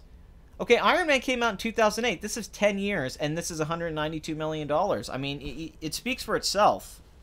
So this just goes, once again, with the Disney dominating everything at the box office. People only go to really see Disney movies, for the most part. Jumanji's like a rare exception, or It. But this is what the future of movies is going to look like, in my opinion. Also, this is the success that Ghostbusters did not have. Ghostbusters, which kept pushing the woman thing, like women had never been in a comedy before, which was weird because they are in a lot of comedies. And there was already Bridesmaids, which did everything that they said Ghostbusters was doing. That movie bombed. You know, that backfired. People did not respond to that. Now, that was a remake, reboot, what have you, of a classic franchise. But this, on the other hand, the social aspect of it paid off in spades. I mean, this paid off huge. To make kind of a generic superhero film that really isn't about... It doesn't matter totally that the characters are black or anything. This is a movie made for everyone. It's made for a little white boy, just the same as for a little black boy. That is what's special about it, is that it's a commercial film, it's all a majority black cast, but that aspect of it isn't what's selling it. What it is it's just another major Marvel character in this universe, and it's a big stepping stone that leads into Infinity War. And, you know, the Vibranium's been around since the beginning. You know, it's been a big part of the series, and I think you know, this movie's very important in that sense. It's an important movie in the Marvel Cinematic Universe, and people are invested in that. They're invested like that, like it's the most popular TV show on right now is Marvel. So that's... Well, Black Panther is not shitting on existing franchise, and it wasn't made by Marvel Disney. Yeah, no, that's true. That's why they're not really screwing up. They definitely didn't screw up like they did with Ghostbusters. And you know, they hired a director who was coming off Creed, which was very hot, got a lot of attention, well reviewed, did well at the box office. I mean, Ryan Coogler could have done the next, you know, 2 or 3 Rocky films. You know, he didn't need Black Panther. He really didn't. But it was a mix of all these elements. The more impressive thing here, though, for me than the opening weekend domestically, is the thing that we've talked about on this show a lot is that around the world, black-led films do not perform well, especially in Asian markets. The Chinese do not like black people in their movies. And I'm not trying to say that as a joke. It's just the math is there. Japan. We've always talked about this. The biggest issue with casting black leads in movies, most of the time, really pays off in... I fell asleep during Black Panther, slightly below average. It is definitely very average, mediocre movie. I really don't get what critics were saying, that it was like a masterpiece, or it's just it's just a great film. It's like, it's not even a great movie. It's just like an okay, decent movie. Like, it's not as good as Logan. Logan was a much better movie. But for sure. And Hack Snyder is wishing his TV show did good. Yeah, he wasn't a very good showrunner. But what's more impressive is that we talk about at the international box office, black-led films. Will Smith is one of the only black actors to ever branch out internationally. Denzel Washington, his films don't do that well internationally. Denzel will make a film that's a huge hit domestically, like Safe House, and then it won't do that well internationally. You know, he could bring in like $100 million about. Straight Outta Compton. Straight Outta Compton made $161 million domestic. It only made about $40 million internationally. Creed even. Creed made most of its money domestically. And, you know, the Rocky franchise has done well internationally. The Rocky franchise is a worldwide franchise. It's a joke. We were saying, like, the cinematic universes are like TV shows. On the subject, when the world doesn't want to see black-led movies, we're racist, but Americans not seeing any foreign movies that aren't from the UK is okay. Oh, I know. It's a weird contradiction. I know it's a strange... Yeah, because we're the country that makes these movies. We made the $200 million movie with the black actor. We're the country that loves rap music and makes guys like Jay-Z or someone like Beyonce rich. We're that place. I mean, this is the place where if you're a black artist, if you want to be really successful, and not in a very specific niche way, like you would have to be in lots of parts of the world, you can be successful with something that anyone else could do. Generic stuff, like being the lead in a movie or something. Like, this is the country to live in. America's a wonderful place in that way, and it doesn't get enough credit for being wonderful in that sense. Everyone's celebrating this, and yet the people who are celebrating it are ignoring the American aspect. They're embracing it like, this is against Trump. This is great. This is... And they keep bringing up Africa and Wakanda, and this is what it's like if black people had never been colonized and had to deal with system. And they just ignore that this is really an example. This is like Obama being the president. This is showing you how non-racist America actually is. That this movie would get made and make $192 million, and so many white film critics would love it. This is an example of how unracist America actually is. Nowhere else in the world, and I mean nowhere, would this movie have been made and been successful like this. Nowhere in the world would a movie with this many black actors in it, and being in Africa, all of those elements, and being a live action movie. It's not The Lion King or something. This would have never happened anywhere else. This is a product of America, and people should appreciate that a little bit more about this country. I think so. I think it's wonderful. This is the only country you can be successful like this. And it doesn't just go for being black. It goes for being Asian, Hispanic. They create this culture of this victim culture, and they make them think that they can never accomplish anything. But this proves that that's just not true. You can accomplish things. You totally can in this country. If you work hard enough, you have the right idea, it's marketable, it can sell, it'll work, man. They don't give enough credit to that. It really annoys me, because it's just a stereotype that Americans are like so racist, and it's something a lot of my European friends get on about, and it's just social media, and it's just like, why do you guys say that when none of you do what we do? Well, I don't see Black Panther getting made in the UK. I don't see Black Panther getting made in Japan. I don't see Black Panther getting made in Italy or in France. They're not making Black Panther there. Where's their Black Panther movie? I'm not seeing it. Where's their Will Smith? You know? It's pretty annoying. It's just it's a stigma. I wish this was directed by John Landis, A Nice Coming to America. That would actually be a great idea to treat this movie like Coming to America. That would really be cool. Like if it was about his character is the king of Africa, which I have no problem. I think Coming to America has a great structure. And then about halfway into the movie, the character has to come to America, kind of like he did in Civil War. And it's a fish out of water story with T'Challa, and he has to figure out how to adapt into yeah, no, the Ethiopia thing is really funny. Yeah, exactly. Like it was never colonized either, and they don't like to bring that up. It's like, you know, there is a place in Africa. Hey man, I want my obscure one-off characters and one-off lesser movies in the respective franchise to return. Good times. Yeah, Red Tails. I forgot when Red Tails happened. That didn't really become a thing. But yeah, exactly. Coming to America, I think would have been that's one of my issues with the movie. It's too many things. It's a James Bond movie. It's a political film. That's about very much acceptance, and then it's also a film about power and being a king and people wanting to take that from you. There's a lot of movies at Black Panther, but I think a more simple film about the lead character and his story and the burden of being a king would have been a lot better. It's an overstuffed movie. The supporting actors are all better than the lead character. The lead character is the least interesting thing, which is very odd, even for a Marvel film. We're not doing any Black Panther because black people are literally 1% of the population. I mean, that's true, to be fair. What are your thoughts of the future of the Halo? Man, I don't really care about Halo anymore. I mean, I played Halo 5, but 343, whatever. And I know this sounds like I'm being, you know, overly patriotic and I'm trying to suck off America. I'm just saying, like, this is a very American thing that people don't give enough credit to. This is, like, what America can be.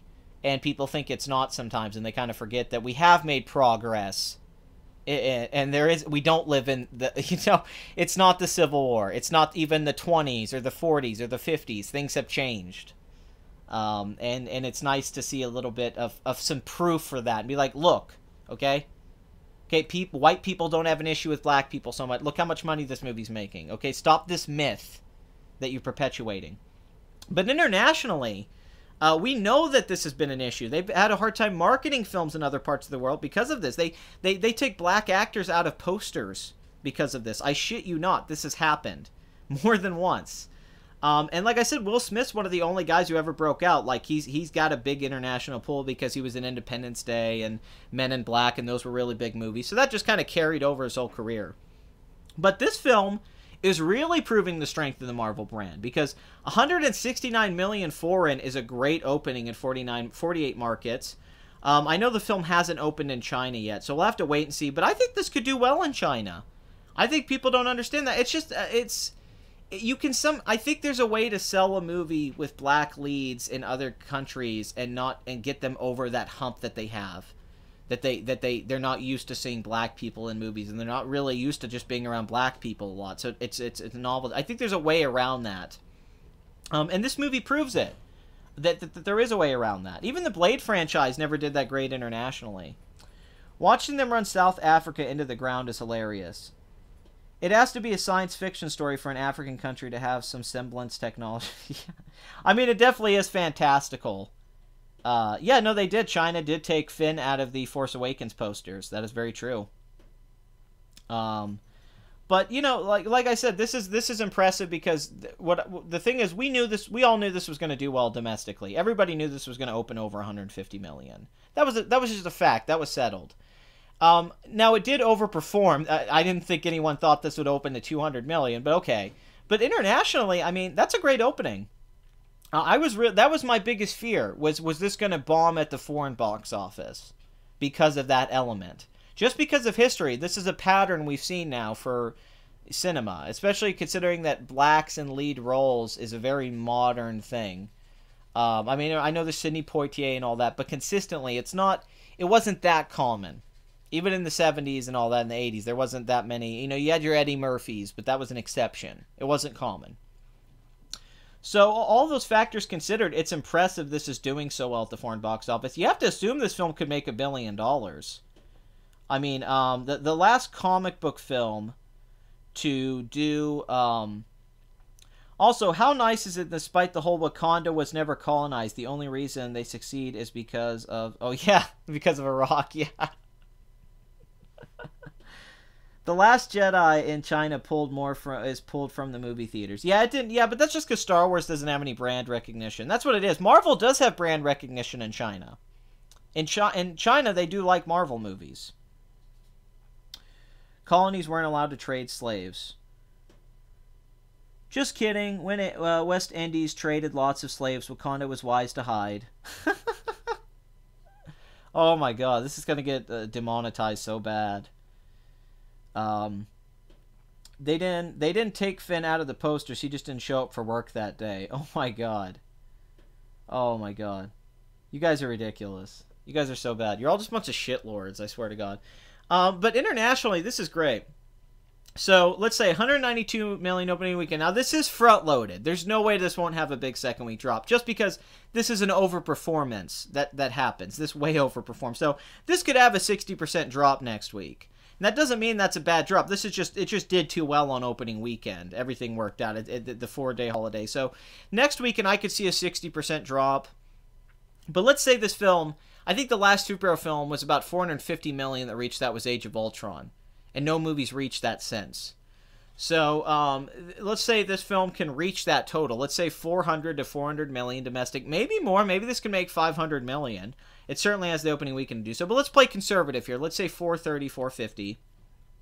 And after that, it really only needs to make, 550, 600 million worldwide. Now, that's going to be tough to do at the foreign box office. I see this more maybe rounding off at 500 million at the highest. So, we could be looking at like a total of like, let's say $900 million worldwide, 950 worldwide, 800 or something. I think it'll do 900 though. But it is tough. It is hard to tell. I don't know how the foreign box office will pay off, and I don't know how front-loaded this is. This did get an A+ cinema score though, which is crazy. That's what the Avengers got. So it's got a high cinema score. It's got the reviews. It's got the momentum.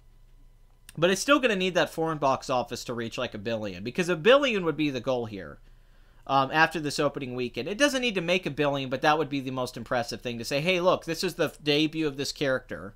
Kind of like Spider-Man Homecoming. That was the first for that character, 880 million. For this to be the first Black Panther movie, the first solo film, and it makes $1 billion on its own, that would be the ultimate statement Marvel could make. Like, look how powerful we are. Our standalone movies now make $1 billion. We don't need to make an Avengers movie to make $1 billion. That's why you love us, Daddy Pat. It's true. We was kings. We was heroes, yo. Damn, I'm late. Hey, sorry about that. Does this mean we could finally get that black and white Minstrels reboot now? The black female Amazonians was laughable. Simply couldn't accept it. I'll go see Black Panther mostly because I'm a cat lover. Yeah, why is it? Yeah, maybe that was the element. Maybe this was all the cat lovers. It's a guy in a cat costume. I mean, how many people love bats? You know, Batman's got to work against that. You know, he's got that working against him. But a Catman, you know, the reason that most black movies don't do well, they're comedies, and American comedies don't sell. They're created specifically to African Americans. That's a good point. That's a very good point. Movies like the Tyler Perry films are specific to black Americans, African Americans, or a lot of the black. That is very true. That's a good. Even Straight Outta Compton is very specific to African Americans. So that's true. This is one of the first black movies that has a very broad appeal. So I agree with you, Bathory. That's a very good explanation. So yeah, $192 million opening weekend. That's crazy. 4,000 theaters. Going into the weekend, I knew this was going great because the tracking was just going through the roof. I mean, on Friday, they were talking about how it was going to do 175 million. So, and I think that's going to be higher once the actuals come in. I think 195. So, where do you guys think this will end up? I guess that'll be the question of the week. Leave it in the comments after the video. What'll be the final worldwide total of Black Panther? 361 million is a great start. So it could definitely make $1 billion. We'll have to wait and see. I definitely think 800 million is kind of a lock, especially with the domestic total at this point. I mean, 200 million in the first 3 days is nuts. So for Ryan Coogler, Chadwick Boseman, who we have to give credit here. Chadwick Boseman's been getting his name up. I mean, think about it. He first showed up in 42. Now let's go back and look at 42. 42 made $95 million domestic. All right, that wasn't a bomb, you know. And then you know, Draft Day, which, you know, nobody really remembers. That was a football movie, Kevin Costner. But then Get On Up, where he played James Brown. Now that movie wasn't a hit, but he got a lot of praise for that performance. And certainly people took notice. So, you know, he played two very famous black figures in biopics, and then he showed up in Civil War. So really, these movies all helped lead up to this partially too, I think. I think that he is kind of recognizable. I think Michael B. Jordan's become a bit of a star. Especially, this is his movie following up Creed. Now, I think he was able to overcome Fantastic Four. You got Michonne from Walking Dead. I mean, Walking Dead was the biggest show on TV for a few years there. So, I mean, she's not a nobody. People know who she is. Forrest Whitaker. So, you know, they did a lot of things right. I think the little nuances were right. And I'm just impressed. Damn, what a loss, though. Oh, yeah, Civil War. Yeah, when he says, you like cats?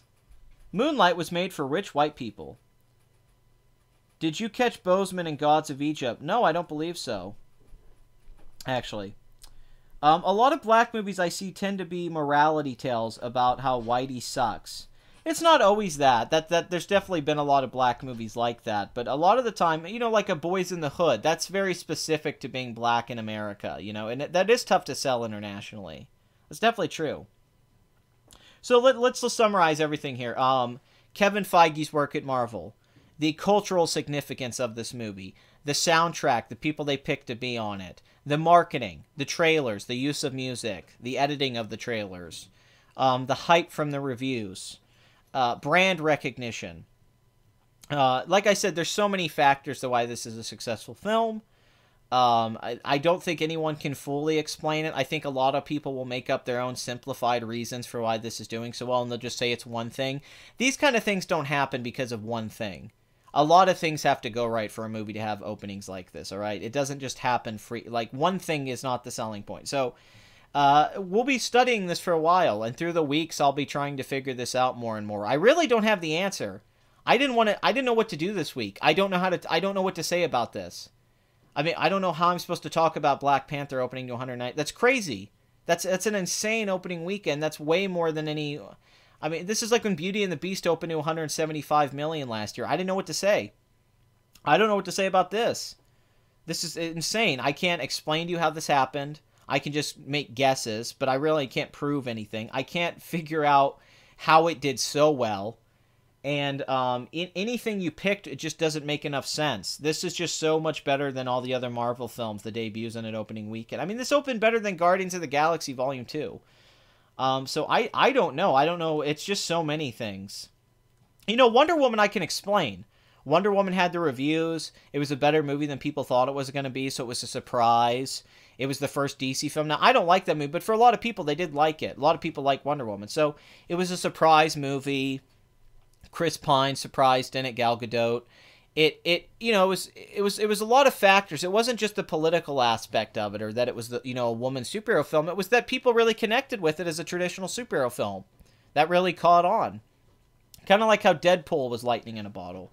Black Panther's doing so well. I mean, this puts Deadpool and Wonder Woman to shame.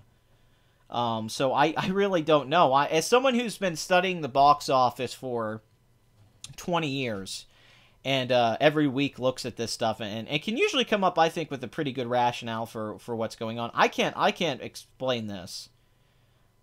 This is nuts to me. I feel like almost like somebody's lying how good this opening weekend is, because it's just crazy to me. So to credit to Disney and Black Panther, the movie, and Ryan Coogler and everyone involved, I am fooled. I am at a loss for words at the success of this movie. Even Jumanji, after I saw it, I could kind of understand it. I'd be like, oh, this is a crowd pleaser. And, it had to build over time. It just didn't happen opening weekend. I don't know how this did so well. Yes, I'm going to have a Black Panther review up this week. Definitely. No question. Hey, Pat, Bandit Incorporated made a video about how Hollywood can market movies to China. All right, well, I'll try to watch that later and see what that video says. I'm black and brown. I understand the same way girls understand why Wonder Woman did a good job despite the third act. Yeah, it's just even with that movie, I can kind of understand Wonder Woman a little bit more. And, it didn't open like this. It made a lot of money, but this opening weekend is crazy.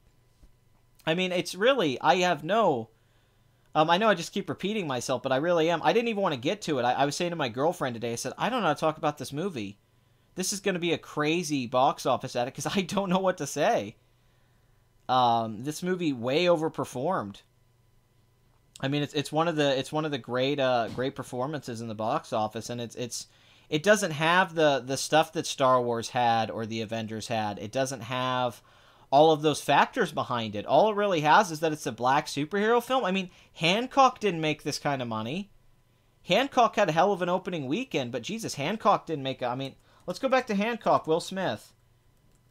A film that was written by Vince Gilligan, and apparently his original script is very good, but they messed up because this movie's pretty awful. From Peter Berg, Friday Night Lights. Very director I like quite a bit. So Hancock, which was a $150 million movie to its credit, $62 million opening weekend, made $227 million domestic, $624 million worldwide. Now let's look adjusted for ticket price inflation where we would have Hancock. Hancock made about a little under $300 million worldwide. So yeah, Hancock didn't get this kind of hype. Holy crap. I mean, that came out the year of Iron Man and Dark Knight. Crazy. You almost can make the argument, I think, if Hancock, maybe they released it a little early. That is kind of a interesting thing to think about here. Like, if this film had been came out like 3 or 4 years later, it might have made the kind of money that Black Panther's making. Maybe not as much, but it could have maybe opened over 100. It's an interesting idea to think about. That maybe this film was almost a little bit too soon. All right, now we're going to go back to the Blade franchise, which I saw the original Blade in the theater. That was a big deal for me. How old was I? I was 8. My dad took me to go see Blade when I was 8. It was an R-rated movie, so yeah. And I went to go see everything that was from New Line at the time. But I'm looking at Blade. I think Blade cost $45 million, and it made $70 million domestic and $131 million worldwide. So it made money.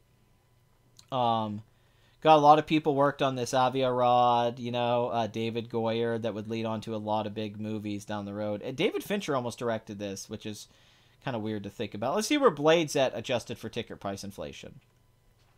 Blade would be at 137 million domestically. That's pretty good, honestly.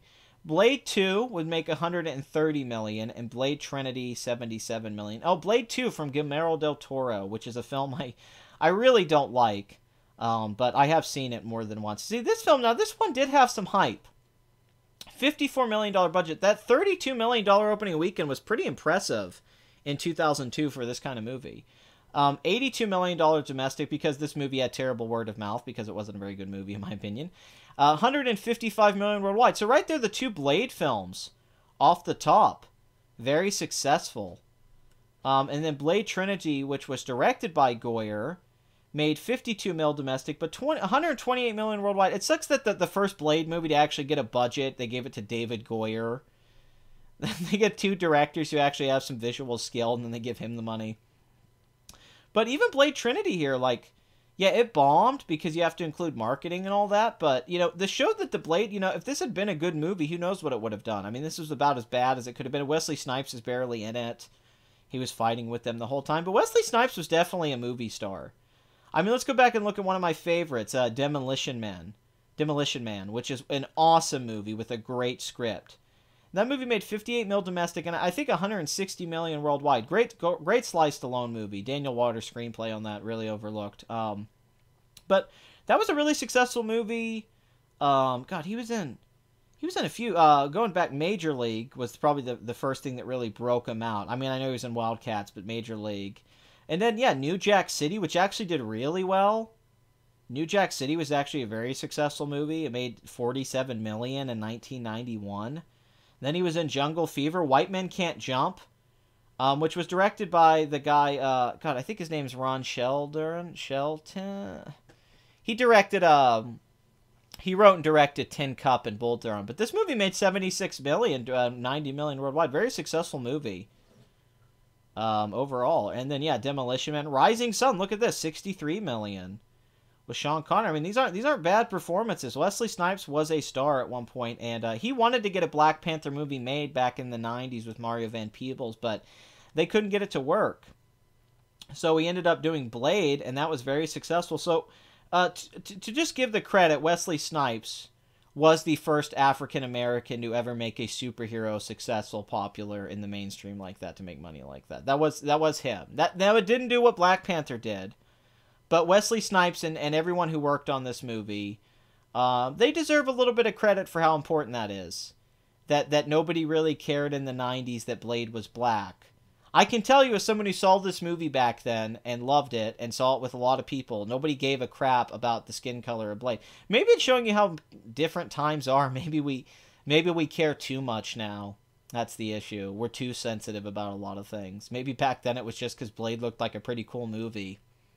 Maybe that's what sold it. You know, who knows? Let's look at Blank Man, which is a movie that people say sucks. I actually think Blank Man's very underrated. What the hell?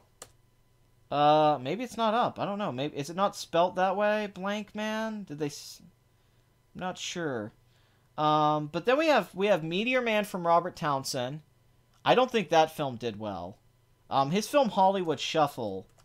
Let's look up that one. And by the way, I would highly recommend watching Hollywood Shuffle by Robert Townsend. This is a great film from 1987. He maxed out his credit cards for $100,000, and the movie made $5.2 million. This is one of the funniest, best satires on Hollywood ever made. I have no problem. This is one of the best satires on Hollywood ever made. It's one of the best films about race ever made, and it's one of the single funniest movies of the 80s. But yeah, he made Hollywood Shuffle. And then I guess you have the Wayans brothers. They had some successful movies.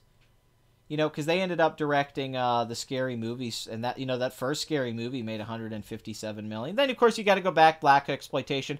I guess, honestly, we're being fair, Shaft. Shaft was maybe even the first time a black superhero kind of became the thing. Was it one word, Blank Man? I don't know. I'm not really sure. I've seen Blank Man so much. Blank Man's so good. Yeah, Wesley Snipes was cool, man. Very likable, charismatic actor. For sure. Yes, I do like Breaking Bad. I don't like the last season of Breaking Bad, but I do like Breaking Bad. Wasn't Demolition Man the movie where Stallone goes to the future, aka Tumblrland? Yes, and it's amazing. They go to eat at Taco Bell. Taco Bell's the only restaurant left in the future. Don't care too much for Blade nowadays, but the first scenes... Oh, the opening scene to Blade is awesome. There's no... When he goes to the club and the blood's pouring down and he kills all the people with the weapon from Crowe, it's amazing. I love it. Yeah, no, the opening scene to Blade's like a 10 out of 10. Yeah, no, Jack Kirby and Stan Lee was created by two Jews. Yeah, two Jews created Black Panther. But, you know, it's, we got to go through the history of, you know, Tyler Perry, his movies have all made money. Straight Outta Compton by F. Gary Gray, and then he directed the Fate of the Furious, which was the 8th film. And that movie's made $1.2 billion. He's an African-American director. Ava DuVernay has The Wrinkle in Time coming out from Disney. She made Selma in the documentary 13th. But you got to go back Sidney Poitier and then the blaxploitation films, you know, the ones that did really well. One of my favorites, The Harder They Come, is a wonderful movie. Jimmy Cliff, great soundtrack, one of the best soundtracks to movies. And of course, Sam Jackson's the single most successful box office star of all time. He's made more money worldwide than any actor, I believe. I believe Sam Jackson's #1. His movies in total have made like $12 billion. So the biggest actor is Sam Jackson, from just a box office standpoint. Not from anything else. Because yeah, you got to think Sam Jackson's been in Star Wars, Jurassic Park. He's been in everything. He's dipped his toe in the Tarantino films. He's been in a lot of stuff that made money. Say hi to Kyllo Ren for us. I will. Jimmy Cliff. I think that was his name, Jimmy Cliff. Let me look it up. I could be wrong. I'll accept being wrong in that. But what's his name, Jimmy Cliff? The harder they come. It's the harder they come, the harder they fall. And then you can want it if you really get it. Yeah, Jimmy Cliff, yeah. This Criterion released this film, I believe. Highly recommend this. This is a great movie and a great soundtrack. Jimmy Cliff. I mean, like a movie I think it's just like a 10. I love The Harder They Come. Awesome. I mean, really like a 10 out of 10 soundtrack. Here it is on YouTube, but I would also recommend just buying it as well and supporting it. But yeah, great little gem from the 70s. And then, you know, of course, Eddie Murphy was one of the biggest stars. Beverly Hills Cop was the biggest movie of 1984. I know these aren't black-centric films, but they are films that did branch out with a black actor, so they're worth noting. Eddie Murphy's career, I mean, his whole work in the 80s. And then, of course, Dr. Dolittle, The Nutty Professor. He was making family films as a black lead with the black wife and black kids. I think that was very important. That he was making these family films with an African Americans in the lead roles, and they were just normal family. They were just a normal family, and that was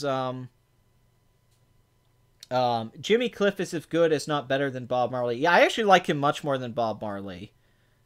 I actually think he's a much better. I much prefers. I think Bob Marley's rather overrated.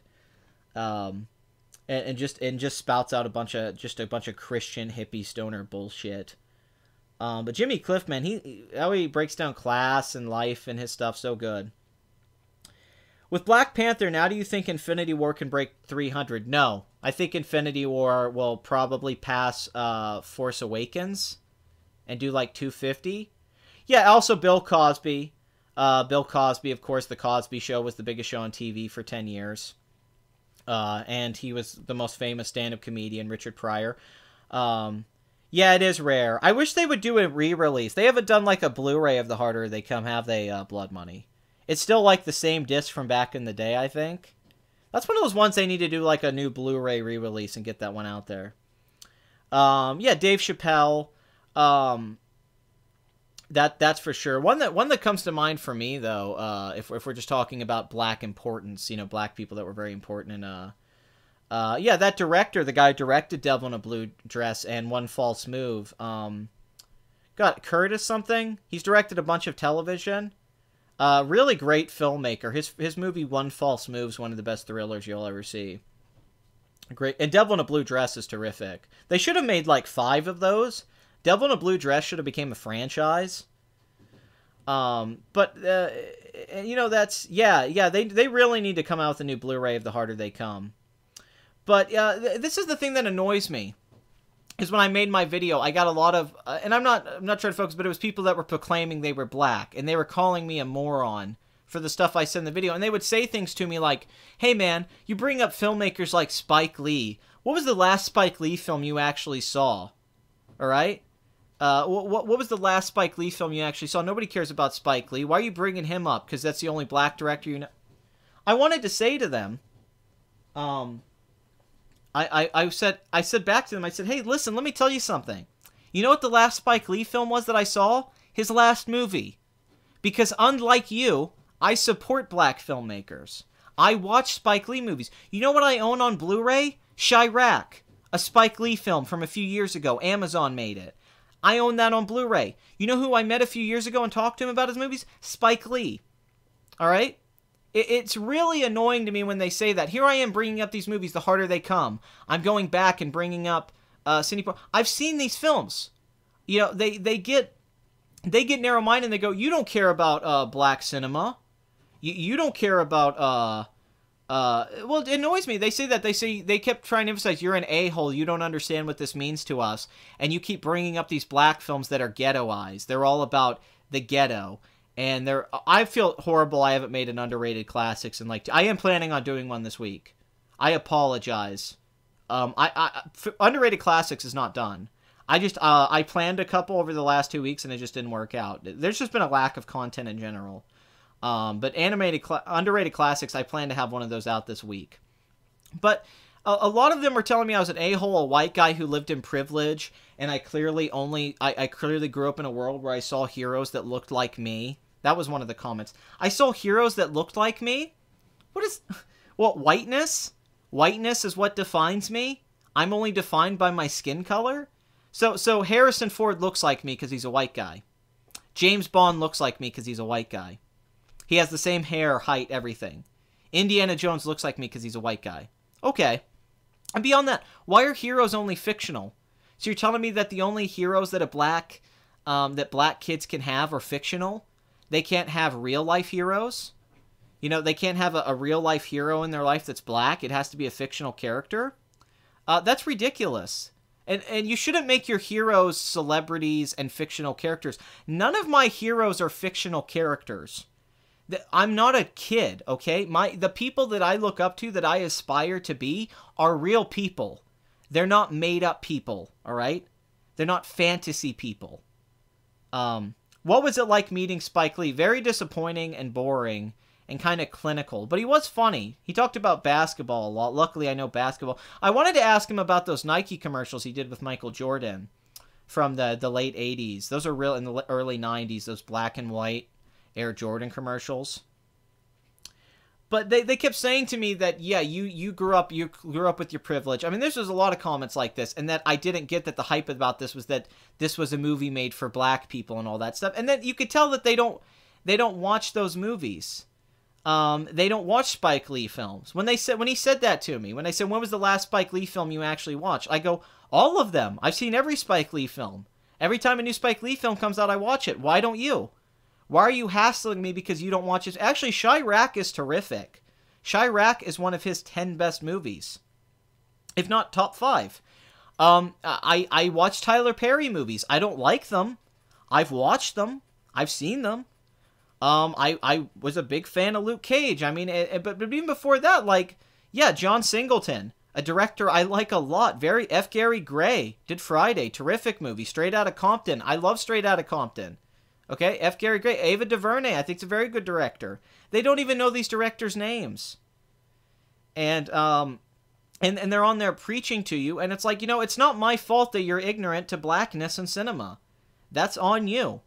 And if you care so much about the representation and the culture and what it is to be African American, maybe you should support those filmmakers and movies a little bit more. Because if you're going to be yelling at me, it's your obligation if that's how you view it. I don't view it that way. Whiteness doesn't define my choices and what I see and what I don't see and what I like and what I don't like. But if blackness is that much of a factor for you into what you watch, then you should watch more stuff. Because there's a lot of great performances, there's a lot of great filmmakers, and there's a lot of great things out there that were made by African Americans that nobody brings up. And it's ridiculous. And they ignore people like Spike Lee, who is important. Okay, you can hate Spike Lee. He's an annoying guy. He's an a-hole. He was an a-hole when I met him. Total jerk. He was being a jerk to the black people in the auditorium. It was me and 2 other white guys, and the rest of it was like 500 black people and me and 2 white guys in the whole audience. And he treated all of the black people like crap. He was a total jerk. Okay? So I'm not a fan of Spike Lee the man, all right? But he's important, all right? Michael Jordan is important, all right? Michael Jordan does what you say this movie did. Michael Jordan has been selling the shoes since the 90s. He's the most successful. He made basketball what it is. He put basketball on the map. Okay, Wilt Chamberlain started, and then it led to Michael Jordan, okay? You have other people to be. Michael Jordan can be your hero. He's a real person. He's a real guy. He's a real guy that went out there and scored 60 points in games and revolutionized new ways of playing the game and changed the game and marketing. All right, he's a real hero you can have. Be Michael Jordan. Okay, look at Jay-Z, man. That's a guy who grew up with nothing. He's a billionaire. All right, he's one of the most successful rappers of all time, if not the most successful rapper of all time.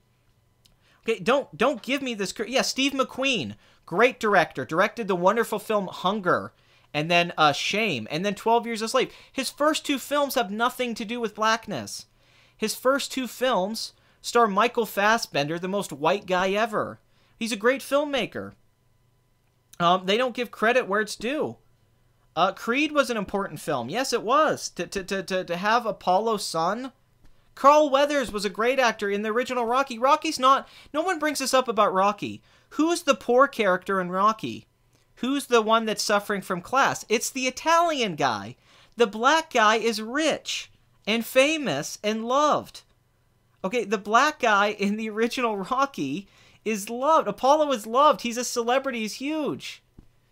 Michael Jackson. Michael Jackson, man.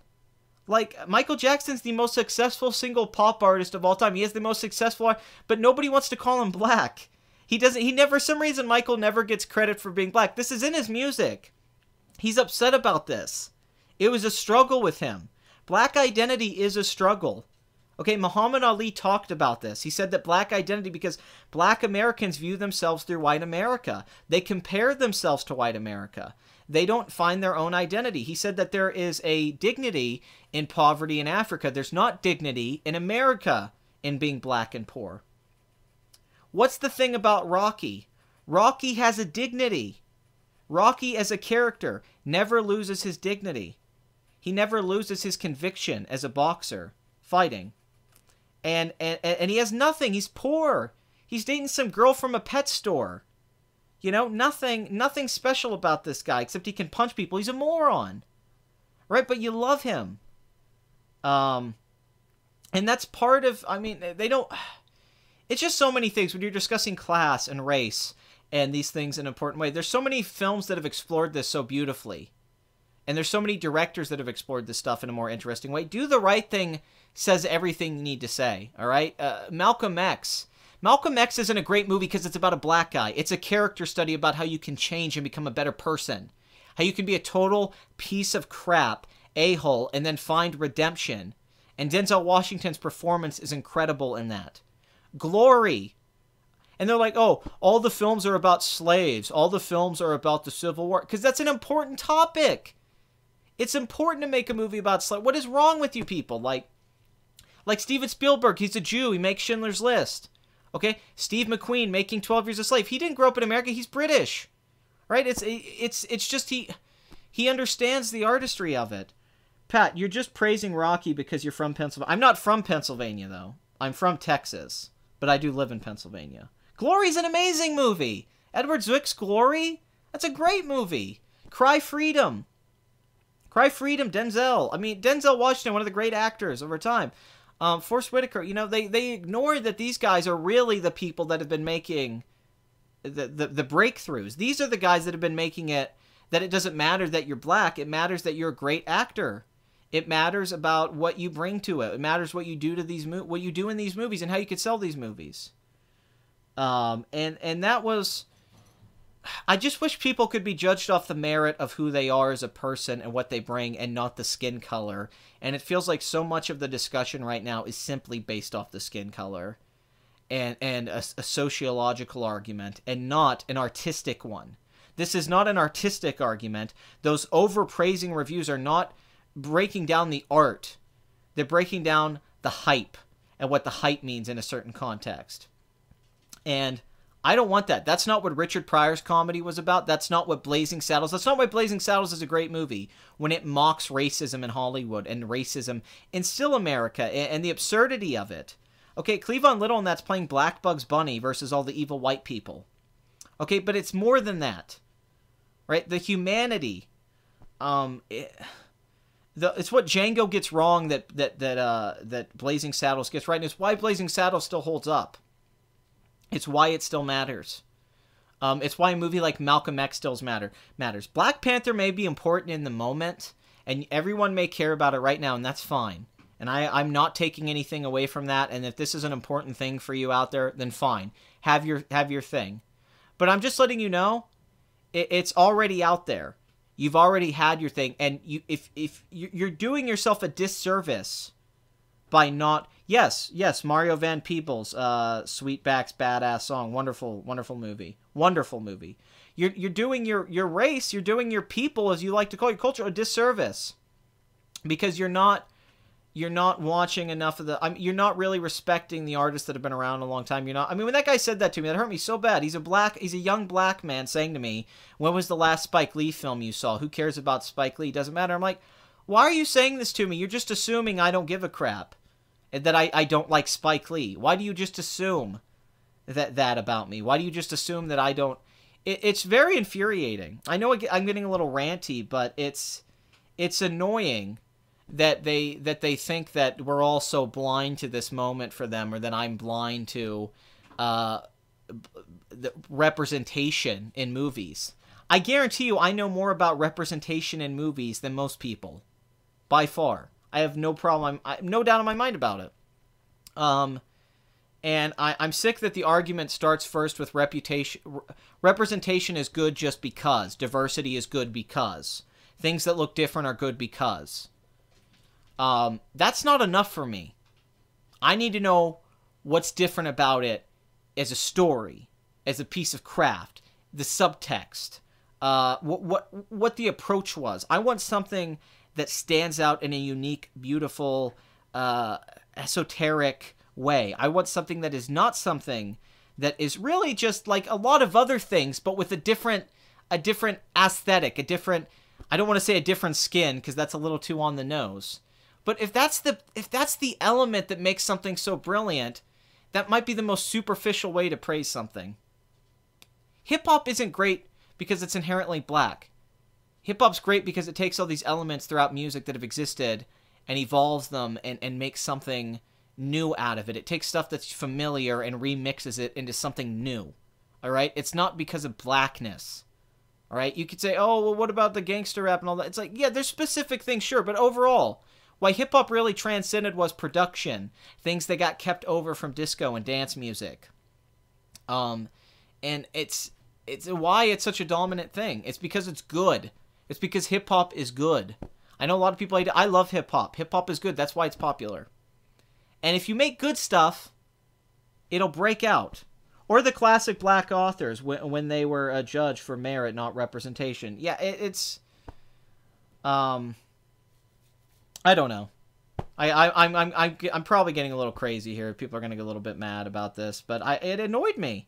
It really annoyed me. There were so many black people coming to me saying, and they hadn't watched any of these movies. It wasn't just him. It was several. I'm not saying it was one comment. This was a thing continuously where it was a lot of black people telling me about this, and they hadn't seen these movies, and it was heartbreaking. I go, so you're not supporting these black filmmakers that have been making movies now? And they're still... Like, Chirac's really good, and it's about Chicago and gun violence and gang turf and war, and it's about sexuality and masculinity in the black community. Whatever. Yeah, the patriarchy called to me. Yes, Richard Wright. Yes, definitely. doesn't get talked to. Yeah, and they don't... I'm not trying to say this in a blanket statement, like, oh, all black people. We're going to have the same discussion when the Lion King live action... I am worried about that. They're going to somehow make that a black thing, too, the Lion King. When it's about a bunch of lions. Oh, dude, Chirac, one of Spike Lee's best movies. Amazing movie. Came out, I think, in 2014, 2015. Loved it. Amazing. Movie I'd give like a 9, 9.5. It's somewhat about gun control, but not really. I wouldn't say it's really about that. It's more about the nature of violence in these places. And young black men's insecurity and trouble with masculinity. And the relationship with them and women. It's really more about men's relationships with women. And trying to figure that out, what men and women need together. And ultimately, the solution of the movie is that it's kind of an argument for love and how love's going to help us. It's a very interesting... It's kind of a musical, but not really. I mean, that's being a little unfair to it. It is a musical technically, but not really. It's hardly really a musical. It's kind of one. Chirac didn't get any nomination and led the Oscars, so I know, and it should have. It should have got best raps. It should have got a nomination for best song for the rap song Nick Cannon sings, which is awesome. Cinematography, John Cusack's in it. It's great. It's got freaking Cusack. But yeah, don't try to preach to me about these things. All right, watch more movies, read more books, get more knowledgeable in this stuff before you start preaching about it. Because really, if you want to talk about this in a serious way, if you really want this stuff to matter, you need to do your homework so you can make those arguments. It's really about family, and that's what's so great about it. Because it's like the gay thing. It's like whenever they talk about an LGBT movie, and then you find out nobody's ever watched an LGBT movie except you.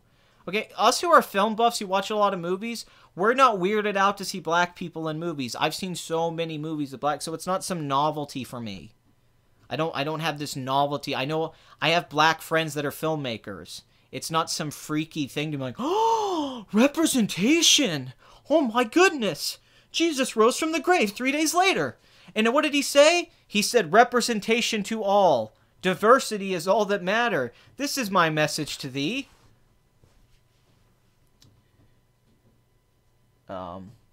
Yes, it is. Yeah, the Greek play. It's a very funny movie, Chirac, too. The dialogue, everything in the dialogue rhymes. Everything rhymes. It's very Shakespearean, though. It's hyper-stylized dialogue that's very specific. Dave Chappelle's amazing in that movie. He has a great line about there's no strippers on that pole. It's one of the single greatest things ever. Also, stars Wesley Snipes.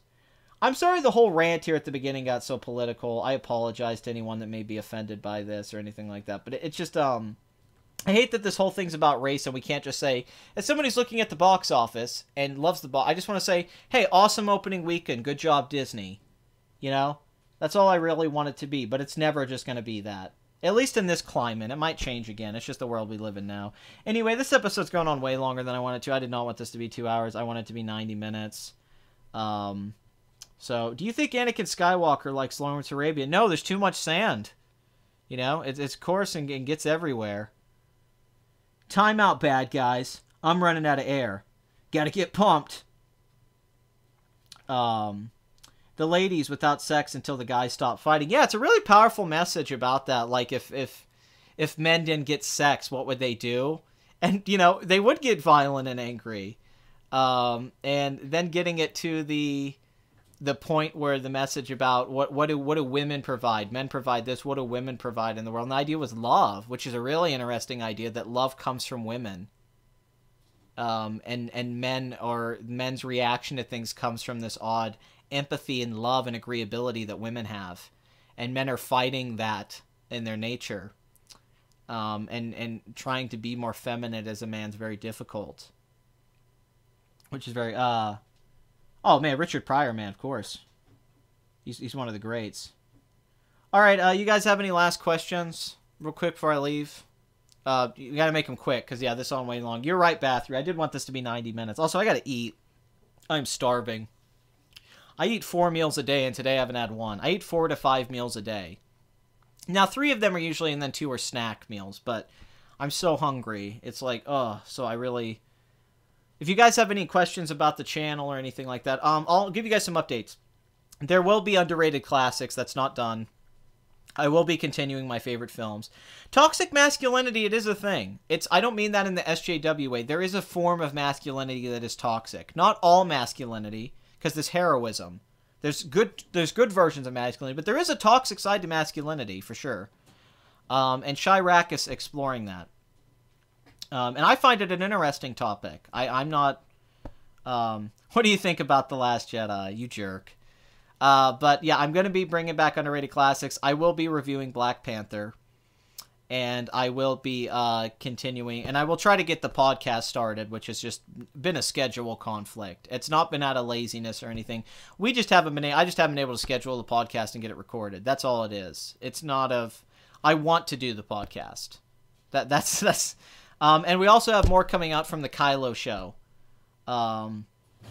Yes, of course. Yes, in all extremes. I agree. I'm not saying it's just meant... It exists in all forms. But, you know, it's still something we need to explore in stories and art and talk about. But thank you for tuning in to Pat and the Beef Stew. Thank you for being here for the Beef Stew. I'd like to thank Bathory for being my moderator and sidekick. Yes, Kyllo and the Stormtrooper, yes. We're gonna... Well, Flame Trooper, technically. But yes, we're continuing that show. Kyllo Show 2 will be coming out at some point. And we'll be parodying a certain famous movie in that episode, I believe. Thank you for Blood Money for coming in. Thank you to all you guys who watch. I appreciate it. This has just been growing. It's been great. And Pat needs to carb up the fitness YouTube channel. It's not please rewind. It's like please hydrate. Please protein. Beef stew sounds so manly. I don't know why. I don't know why either. Bathory's going to be later like watching porn and she's going to be like, man, beef stew. It's just in my head. Thank you. Yeah, thank you. Yeah, Daylo. Yeah, Daylo. More Daylos coming. Yeah, thank you. I hope it's growing. We passed 7,000 subscribers as well, which was a big deal. Mainly due to the Star Wars videos, but hits are up. The channel seems to be doing really well. And everything seems to be going. I also have another big piece of news. I shaved my beard this week to the disappointment of a lot of people. If a lot of you don't know, I had a big beard that went down to like my chest. And I trimmed it down real low to very little now, so I'm kind of starting over. So that's upsetting. Could you watch Tron Uprising, part 1 and 2? Tron, is that like an animated film? I don't know what that is. How will Kyllo deal with Galactic Tellier, the Battle of Queen of Hologram? I don't know. I don't know what any of that is. The Battle of Coachella. I don't know. I guess we'll find. That's funny, man. Do an Oscar special. Nice to see the box office bumps. We will. We will do an Oscar special. I plan on doing more Oscar videos.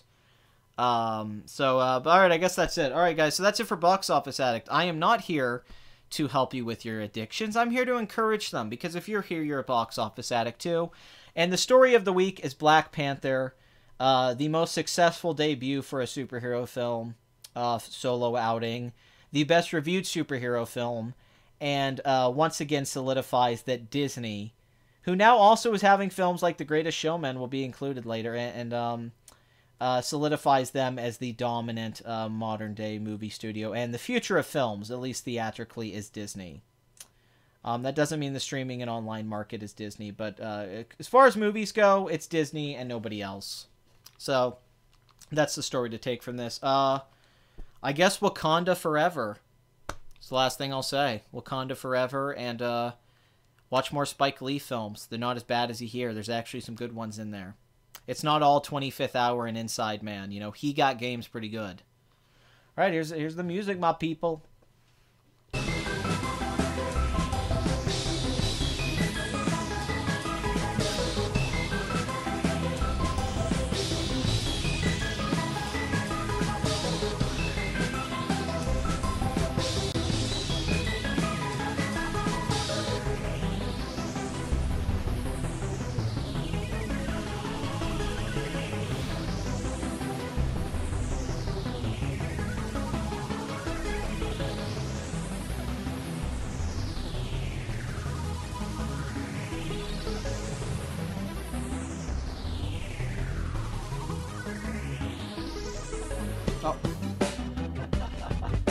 signed in.